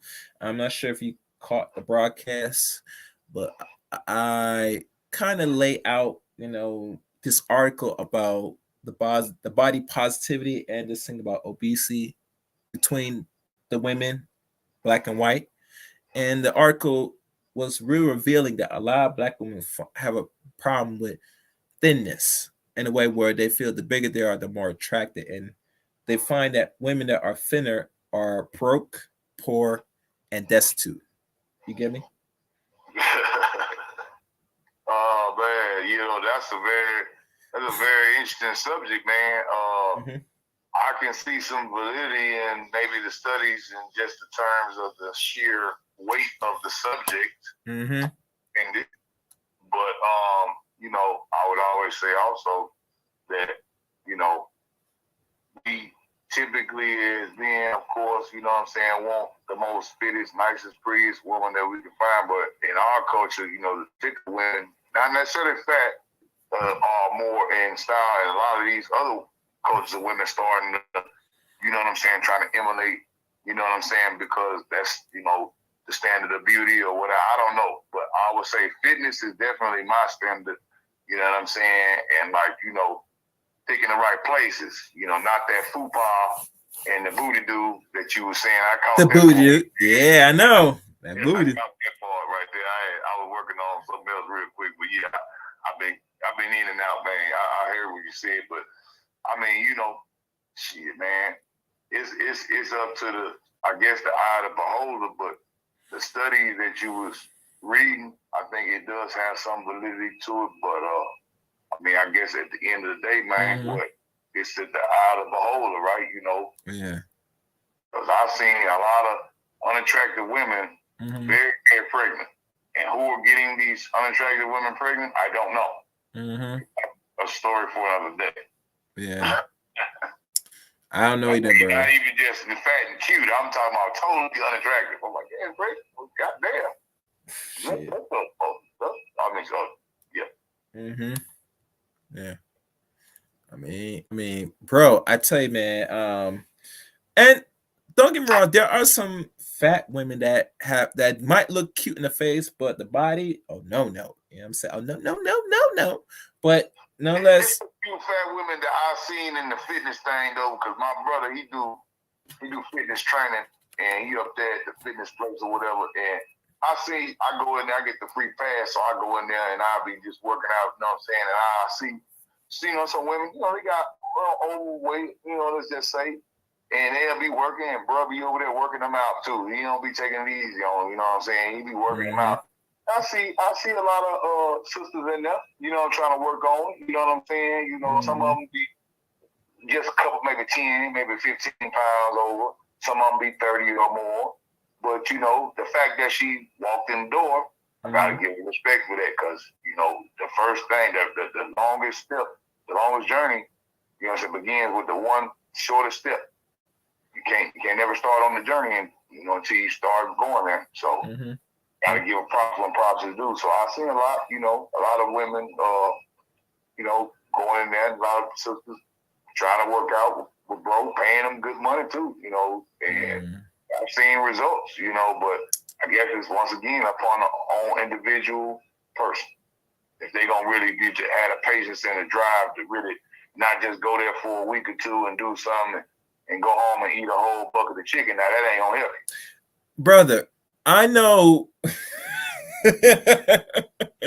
I know some big women that will put in like at least an hour and a half or 2 hours in the gym, maybe going hard or taking their time, but knows they go back home and they eat a whole bunch of junk and there's fruit all the 2 hour workout away. I said, God damn it, bitch. What the fuck? You done ruin what you done ruin your gains at that point. Where your anti-gains. I'm talking about losing the weight at this point. You ruining it. If you go and have that fried chicken after, I can see you powerlifting because we've done that. You know what I'm saying? Me and my military partners, man, we'll go in there and we'll go. Everybody got, you know what I'm saying, the membership, so we can go in there, and they used to have a buffet right next to it. Mm-hmm. So we would go and we would eat protein. We would just get like steaks and heavy beef protein and stuff like that. Yeah. We would do recovery, and then we would come back, you know what I'm saying, and do not much carbs. I wasn't eating a lot of carbs. We were just doing like protein, and I understand that. But if you're not doing power lifting and heavy caloric burning and muscle gain, a woman, she don't need to be eating 2,000 calories after a workout because you burning them calories. Whatever calories you burn, you just put them right back in. You have to work 4 times as hard to get them back off tomorrow. Mm-hmm. It's all about that caloric intake, man. You gotta have patience and dedication with it. Some people don't have it. Even if you work out, you gotta be dedicated to that shit. You know what I'm saying? Anybody trying to lose some weight, period. Yeah. Especially women, because they got kids. A lot of women that they still go after they had them kids, and they get that food pop, and they don't never go to the gym and get done. Mm-hmm. That's why they got Dr. Oz and them tummy tuck doctors and all that. That's why they getting paid millions. Because they like, fuck it, they just want to chop it off and do a BBL or some shit. Yeah, man. Especially one woman IG model. I remember, I don't know if I added her on IG, but I remember she was broadcasting. She had like some special lipo surgery shit, right? And I look at it because she's fat already. Not thick, but she's fat, right? That she got her waist all done, like snatching away. Everything else is big, they suck out the fat and all that nonsense, and the hips and thighs to like make, but it's still thick, like fat in a way. And she does this once every couple of years, maybe, right? And the funny thing, I'm thinking, I gotta think quickly. Let's say, hold on, chick, you're doing this in regards to improve how your body looks, and you're not taking the precaution of correcting your intake, aka your diet. Well, that's why you see all these commercials now that cater to that weight loss thing, and you see how Weight Watchers actually changed their thing to WW. I seen Oprah's got something to do with that too, and then you got other commercials. I seen one. It's just constantly always on. I see it. Anybody's video, just like they pay a lot of money, and it just says, if you're losing weight, you don't have to worry about diet. Mm-hmm. You don't have to worry about exercise. That's the wrong way to lose weight. They lost me right then when they said that. I was like, that's exactly the right way. But continue. And they said, well, just take this pill, hydroxychloroquine or whatever the fuck, codone or Lozone, and you take this shit and it'll make you feel better. Or go call our doctor. With our discount code, Dr. Oz will cut your stomach off that you don't like and put it in your ass for only $10,000. Wow. Only. Wow. So you said they're going to get into debt for that bull? They pay that cash. They paying that cash. They ain't even going to debt. Dr. Oz don't take credit. He want cash. And they got it. You best believe it. Well, it makes me who they have to. Let me stop. I ain't gonna go there. We don't want to go that far right now. Yeah, I ain't gonna go that far. I was gonna say OnlyFans, but see, listen, fellas, when y'all listen, y'all know, female. I heard to say I had to get on my knees and open that mouth or bust wide open to get that money, and they know certain dudes that they have to give out a piece of change, little here, slide some skin, to make that money popping, make it popping. You know what I'm saying? That money will be paid in cash. I don't care how she get it, whether that's through child support, side hustles, whether she got a job, or whether she dancing, or whether she's trying to dance and she's doing other things to do that, so she can go and graduate to be a real dancer instead of a worker of the night. Then and look with the BBL, got the BBL, and tighten up and get the Dr. Oz fit job. Now you get a 2-for-1 special, but you got to go South America for that. And one of your kids might be bigger than the other one. Mm-hmm. When it get done, and your ass might be so fucked up that you got to lay down in the van when you're driving back from the airport because you can't even drive home. But, that's some type of way I guess that's what's going on. Mm-hmm. Yeah, man. Yeah, man. You're right. And wait, somebody wrote something. Let me see. Only noon, 8 p.m. Eat 2 meals. Portions control 7%. Vegan, minimal carbs. Movement daily. 7 hours sleep. Fresh water, simple. Yeah, that will work. AB. Yes, correct. I agree totally, man. For sure. Like, I 70% veggies. I work myself to try to do that. I couldn't do it.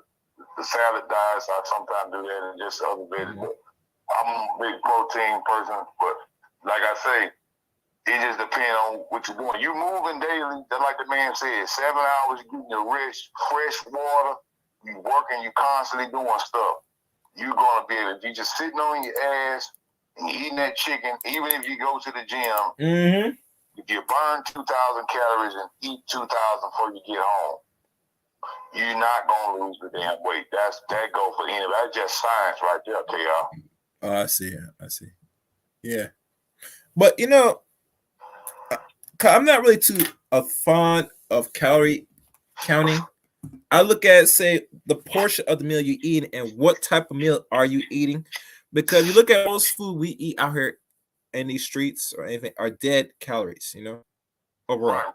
So it's not putting anything that making you the necessary fuel if you gotta be active on a normal day, in my opinion. So you look at, you see the society that they've built here. We, with the QSR, quick serve restaurants have skyrocketed. Whereas back in the days, people actually cooked the meals, and it's funny that we always talk about that. We ain't even talking about that, but bring it back in the days. You had a meal cooked.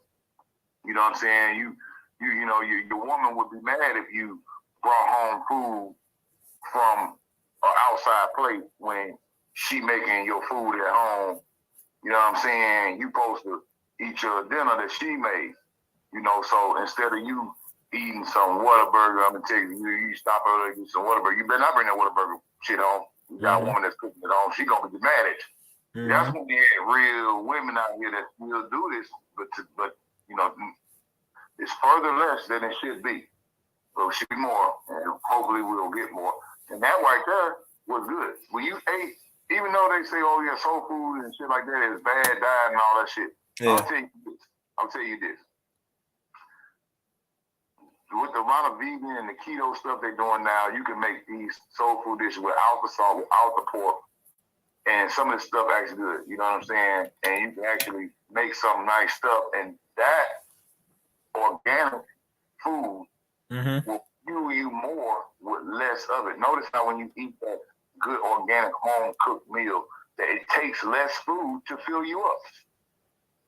Yeah. That fuel lasts a longer time, so I understand what you're saying. Oh my God, there's a damn hater in here. Damn bot. No, it's the bot. Just snipe it out, please, because yeah, bots, man. Yeah, but I'm just saying, imagine, you get those 2,000 junk calories, the average, let's just say fast food meal, let's just say quick serve restaurant. Yeah. 1,500 to 2. By the time you drink all that refined sugar in the soda water, and then you got the entree and the side or whatnot with the salt intake, the dead calories, and also the amount of just regular calories and hydrogenated fats and all this different stuff. You eat them 2,000 calories, and then in about 4 to 6 hours, you're going to be hungry right again because your body ain't getting the nutrients from it. If you eat a meal, you will eat less, yet you will be less hungry throughout the day because it's a solid meal. It's giving your body nutrition. You're not going to be craving and be hungry all the time. You know what I'm saying? And that's what we've lost with this QSR thing, you know, quick serve restaurant stuff. You know, people got to get back to actually cooking their regular foods and actually grow some of your own stuff. I think Lash's journey, she's on there showing how to grow the garden. This is some of the stuff that we as Black people have to get back to. Yeah, I agree. My thing is this, and I saw somebody post some on social media saying that food now has become just as expensive, that going out to eat is much more affordable than buying your own groceries. And I'm looking and it's giving me a side eye. I say, what? Where is they going to get their food from? Because the average McDonald's meal now is, if you want a Big Mac, a large drink, and a large fry, that shit is fucking $12 here. I know in New York it could be $15. And, you know, so if you just say $15 right now, even with the inflation and depending on where you at in Texas, I can say for sure, you took $15 and bought some ground meat and made your own burger, and then added, you know, you could get probably about 6 Big Macs out of that. And you get some potatoes, chop them up, or you can buy a couple bags of fries for $2, $3 each. You could still, you know what I'm saying, you could get more than if you was to go and buy that. So when I hear people make that assessment, I'm like, well, where are they going to get food from? Because if you can't go and snipe some deals at your local supermarket for $20, even if you had $20 just every day. I seen one guy was doing it for $10 a day. And you would think he'd be eating a lot of junk, but he wasn't. He had a lot of veggies, like my man AB was saying, and water, and he had a lot of green stuff and in very smaller portions of meat, but then it was more healthy. And that was, you know what I'm saying, like his whole spiel, like how can you eat healthy for $10 a day? Just the grocery store, he was, you know what I'm saying, finding deals and stuff like that. It's easier to do it. It might take you a little while, you know, but, you know, it's not a quick serve restaurant. You got to take it home and prepare it. Most people have lost that in their dealings day to day with the food. That's why we see the growth of the girth and the fupas and the self-propelled stomach. Okay. You know, when I find that any person, a woman, ironically, that created that post and she put that, it lets me know in the back of my mind as a man that, chick, you do not cook at all. Because if you bought a certain brand of food, your groceries not going to be that super expensive. It's what you're buying. You get me? Do you need processed food in that how you say, in that list, in that grocery list? No, you don't. Processed food, okay, you talking about the grocery list, okay, yeah. Process. Do you need that as your grocery? No. Do you have children? Yes. Then your children should not be consuming that crap. And let me tell you why. And it's gonna hurt a lot of feelings. Majority of the processed food that you feed your children have forms of sugars that make them attentive. It messes with their brain activity and it stunts their growth for their concentration. I know of a old lady. I'm not sure she's still alive today. I had videos on her because she works with the Philadelphia school system for 10 or more years, right? And what she has learned to get the best outcome for Black children, girls, and especially boys, is she focused on what they put in their belly. Okay, yeah, that's the fuel to the soul right there, man. What you eat, you are what you eat. And I know that's cliche, but I can see that making a lot of sense now that you say it like that. She feeds them for snacks and breakfast or anything is berries and nuts. Now normally they have like regular foods that for lunch and breakfast. Well, no, that's good because that's protein. You're getting protein from the nuts, and then the fruit is not refined sugar.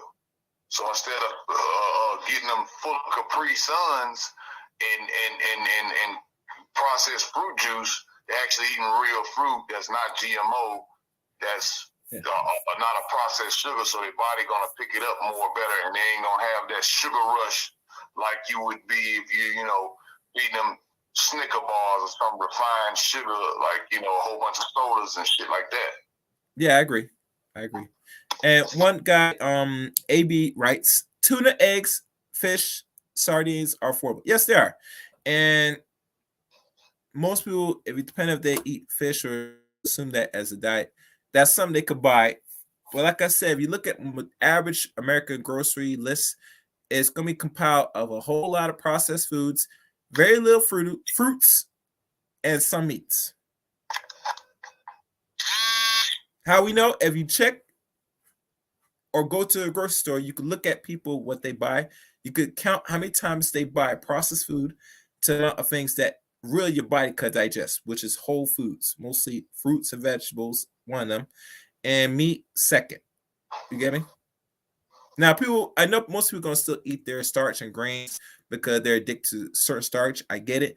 But let's be honest. If you're trying to maintain a healthy weight and try and get weight down, besides the diet and the exercise especially, you're going to have to really cut back and reduce those intakes so your body has time to burn off. And I'll tell y'all personally, when I start fasting for a week, few days in a week, a month, once a month, and cut back my carbo intake, I start to shed the weight a little bit more fast. Not fast, but fast enough without doing an exercise. You get me? So what I've learned, this is what I've learned, that it is the diet that keeps you fat and keeps you maintain a certain weight. Once you start reversing that, you can easily drop the weight. You get me? And that's something that I've discovered as a man for the last couple of years. So when women talk about say they have a breach of diet and exercise, especially dieting, and the time they have thyroid issues, it's all bullshit.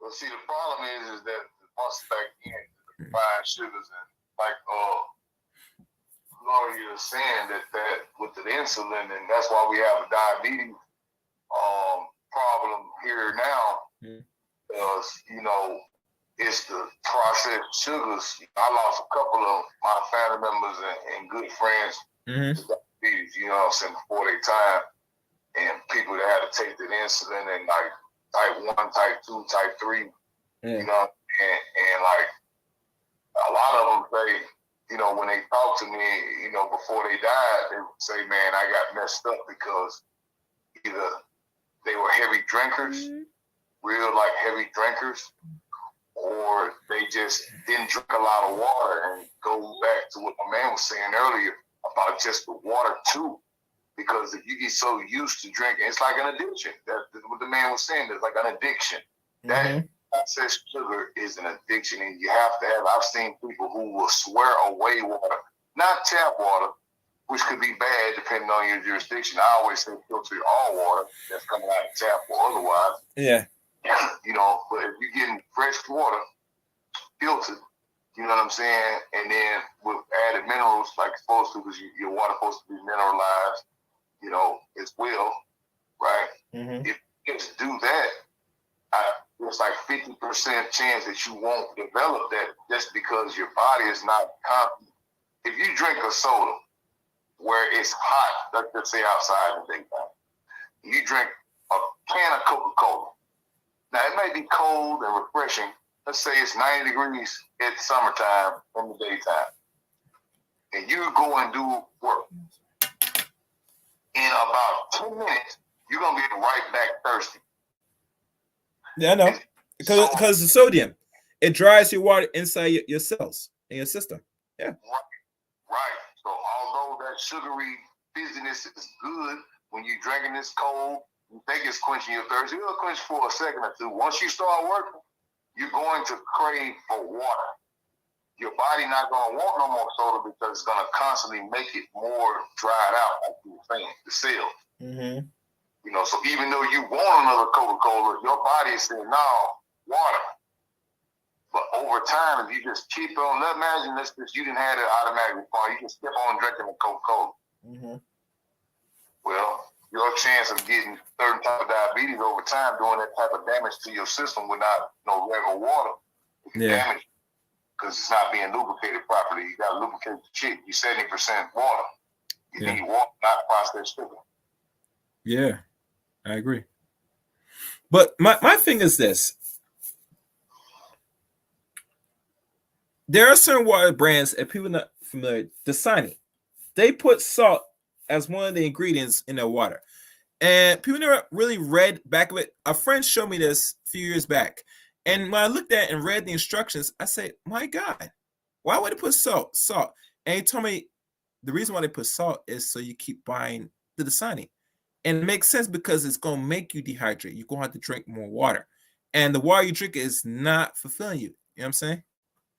Well, they put some sodium-based minerals in the water to sometimes give it taste, and sometimes, I know it sounds funny, water has taste, put it thing.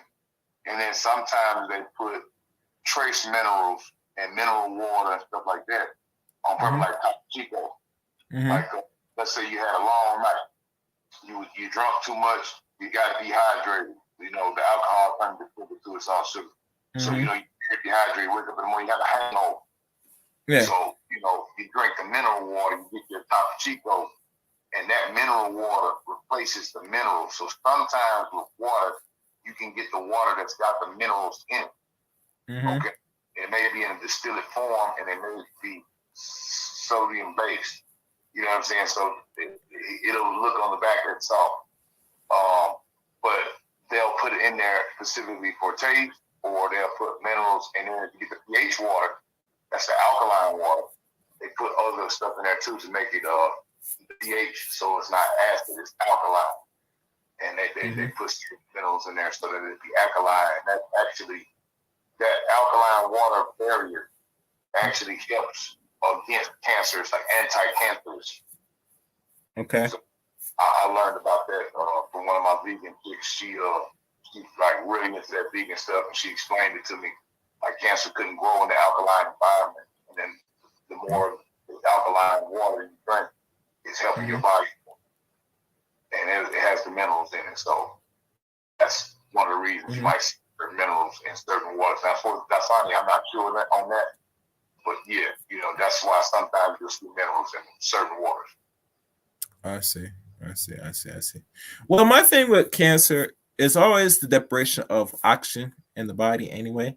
And the funny thing about it is a lot of people are deprived because, let's be honest, you're not getting the right nutrition in your system, in your cells, period. So obviously what happens when you're depleting the minerals of the food, it's going to cause the body to work more, and it's going to create multiple cells to cause cell reaction, a degeneration. Cells not going to remultiply. They're going to start dying, you know, because they need something to live, you know. Yeah, the older you get, the more harder it is to regenerate those cells after years of degradation and maltreatment. So you gotta, you know, make active choices, man. You know what I'm saying? Some pH water, alkaline, you know what I'm saying? And get some alkaline water. Like my man said earlier, go ahead and get you, you know, I can't say 70% vegan because I ain't there yet. I know some people that's all vegan. I'm not there yet. But a good thing is 50-50. 50% vegetables, 50% protein. I don't think that's a bad deal. And then cut the carbs. You know what I mean? Yeah, you got to cut the carbs. Yeah, you got to cut the carbs. You know what I'm saying? Yeah, you got to cut the carbs, and that's something I struggle with for the last year and a half, maybe 2. And I'll tell y'all person, once y'all start taking in any form of carbs from pizzas, bread, especially, and some rice, beans, and you're gonna pack weight. And your body's gonna work hard, especially your organs, just to flush that crap out. It's turning into glue, you know. And that's something they don't talk about. You know, I tell people many times, you don't want to be adding more fuel to the fire in your own body that's already having a rough time breaking down the things that's very hard to break down efficiently throughout your body. You know, a lot of things people don't understand. The colon is really designed to really break down simple carbs and things that it could go through the intestines easy to turn and convert to energy and blood. It's not designed to break down a whole lot of complex carbohydrates because that's extra energy that it does not need. It stores. It goes in your bloodstream. It coagulates the blood. So that when it causes obstructions to the arteries, it will give you that high blood pressure, which will lead to cardiovascular disease, diabetes, etc. Because there's nowhere it can go. It stays in your system. So yeah. Right on, man. Shit. Hey, look, man. Yeah. Hey, look. We went from the title to all the way on nutrition and dietary. Man, you're making it stream pretty multifaceted, man. Hey, this is good conversation, man, on this one, dog. You know, I think that's some real good knowledge people can get because, yeah, man, that processed food, man, you know, my daughter, you know, I would tell my baby mother, you know, when she be over there with her, she just cooking all these, you know, processed wings and fried this and fried that. Man, look, you can cook something else besides fried chicken every damn day. Like, man, look, you know, when she come to mine, she eat a balanced meal. I had to get on my baby mama about that at one point in time. I'm like, look, you need me to come over there and show you, do I need to pack her a lunch every day or something? Because she don't be eating it all day like y'all. You know, you got to be real with the shit, you know. And, you got, you know, to the bottom of that because, you know, hey, because your child will be sick and you be wondering why. Your colon is the key to your health. You know, a lot of times eating that bad stuff, what's going to happen to you is going to be your colon cancer. Yeah, oh yeah, yeah. And cancer, colon cancer is on the rise. Let y'all know that right now. And it tells you because this Western diet, all them complex carbs, is leading to the colon cancers, man. Not just the meat. You gotta think it's really the carbs because the diet, the majority of the average diet here in America is complex carbohydrates. And those do not break down properly in your system and in your colon and your intestines.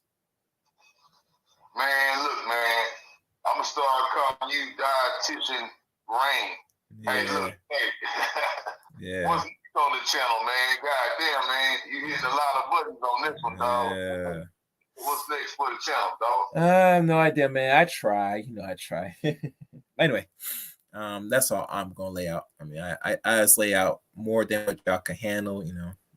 But you know, Shad, it's good. I'm gonna hit you up in a little bit. Is that cool, brother? All right. All right, brother, man. Appreciate you having me on, man. Shit, appreciate the motherfucking me love, man. Keep it up, dog. All right, cool. Thanks. All right. I Shattered Star Games, guys. So I can subscribe to the brother as well.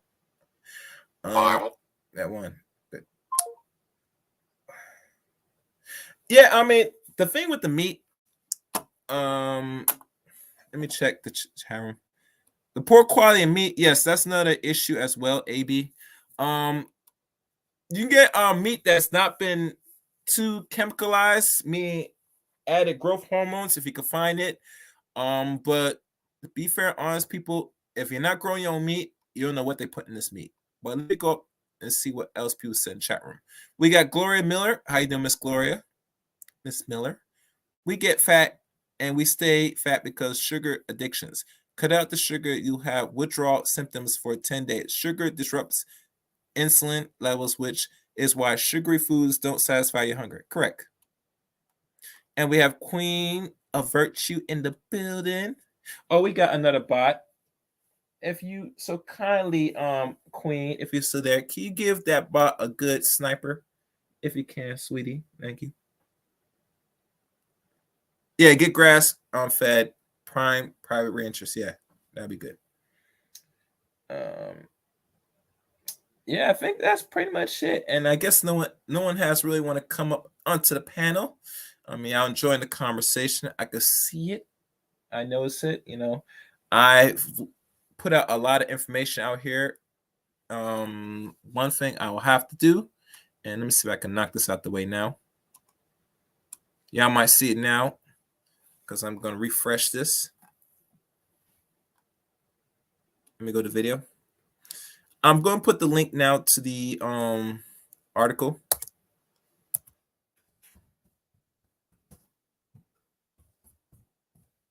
Put that now so y'all can get that. There we go. All right, so the article's there now. So when y'all go back to the replay of this, there's an article of what I read today. One thing I would like everybody to do, for those that contribute and donate to the channel, if you want to hit the donation one last time, either while I'm still on or on your way out, I would appreciate it. Most of the proceeding move forward is going to go into the production of the channel. Oh, I forgot to ask Tell Shatter about what he's trying to do. I'll do that in another broadcast. I mean, it slipped my mind. I apologize. But in conclusion to this, the only thing I can say for a lot of women, black women, that you should not be shaming other black women that keep their bodies in shape, not fat, and you should try to improve on your own appearance to be as fit and healthy as possible. Now, I don't expect every black woman or sister to be super skinny. That's not possible. But if you are overweight or obese, your goal as a woman of anything, you should shoot to be a dress size 6. And a dress size 6 is probably the best direction I would say a lot of black women should strive to get. Because let's be honest, not every woman is going to be a size 4 and less that's black. I've noticed, unless you come from a different country, if you're ADOS American, you could be a size 4 naturally if you never was big from the start. But overall, a lot of majority of you sisters are not going to be size 4s. So the second best thing to be considered healthy, push for a dress size 6. And dress size 6 is actually doable. If you're a dress size 12, you could easily get to a dress size 6. Now, if you're bigger than 12, 14, 16, and right now the average dress size in America is pushing 20, you got a lot of work to do, ladies. You got a lot of work to do. You should not be attacking other black women that is trying to put out the content, and I want y'all listen to me good, that's put out content to see and advocate you to be the best health and shape possible because they look in the best interest for you. They are your sister's keeper. Don't forget that. I don't care how much you hate it, how much trauma you suffer mentally, physically. Get that resolved and get yourself in the best shape possible for your better outcomes in life, physically, mentally, and the spiritual aspect of things. And let's look at the last few comments before I call it night.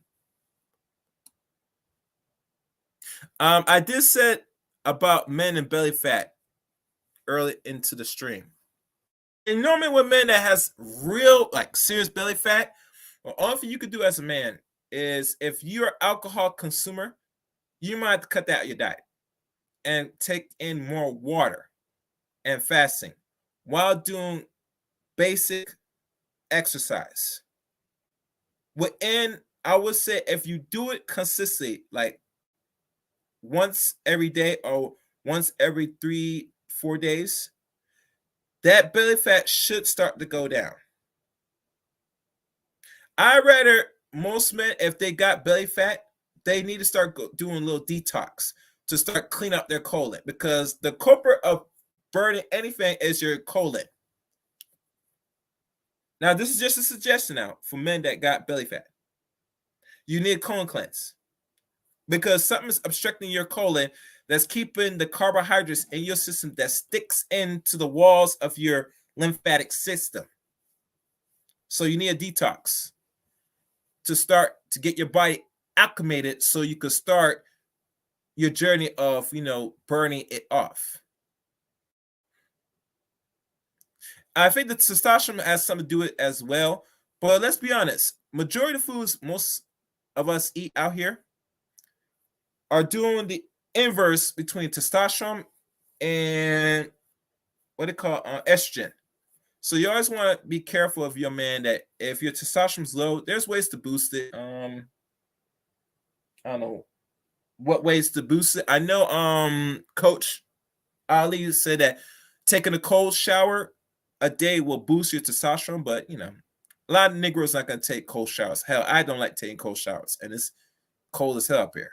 I'm just keeping it real, but there's ways. You might have to do some further research to find ways to boost your testosterone properly instead of doing that, but that's another story. Okay, I think that's it. I said enough. I would like to thank everybody for listening to today's stream. If you're new to the Chaos Reign channel, I'd like to thank you.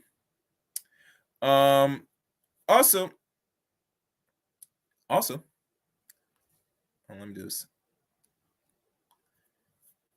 If you want to follow me, the social media outlets to follow Chaos Reign is at Chaos Reign 7. That is my Twitter account. You can follow me on Twitter.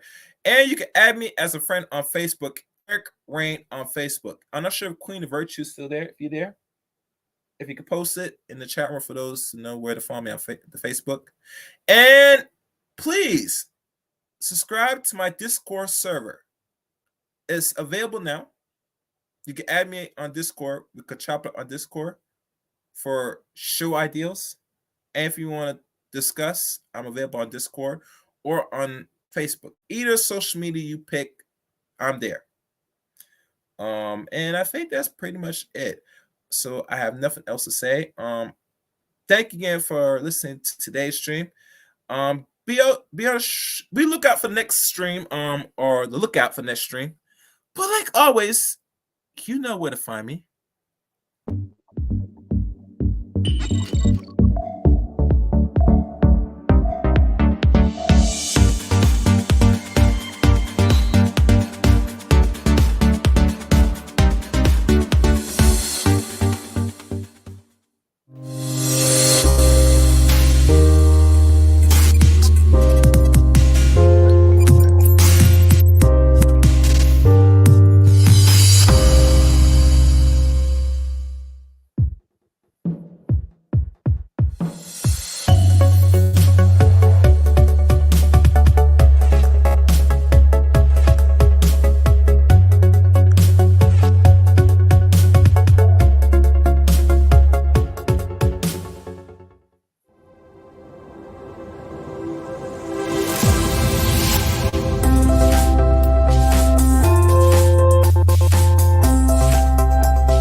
Chaos Reign.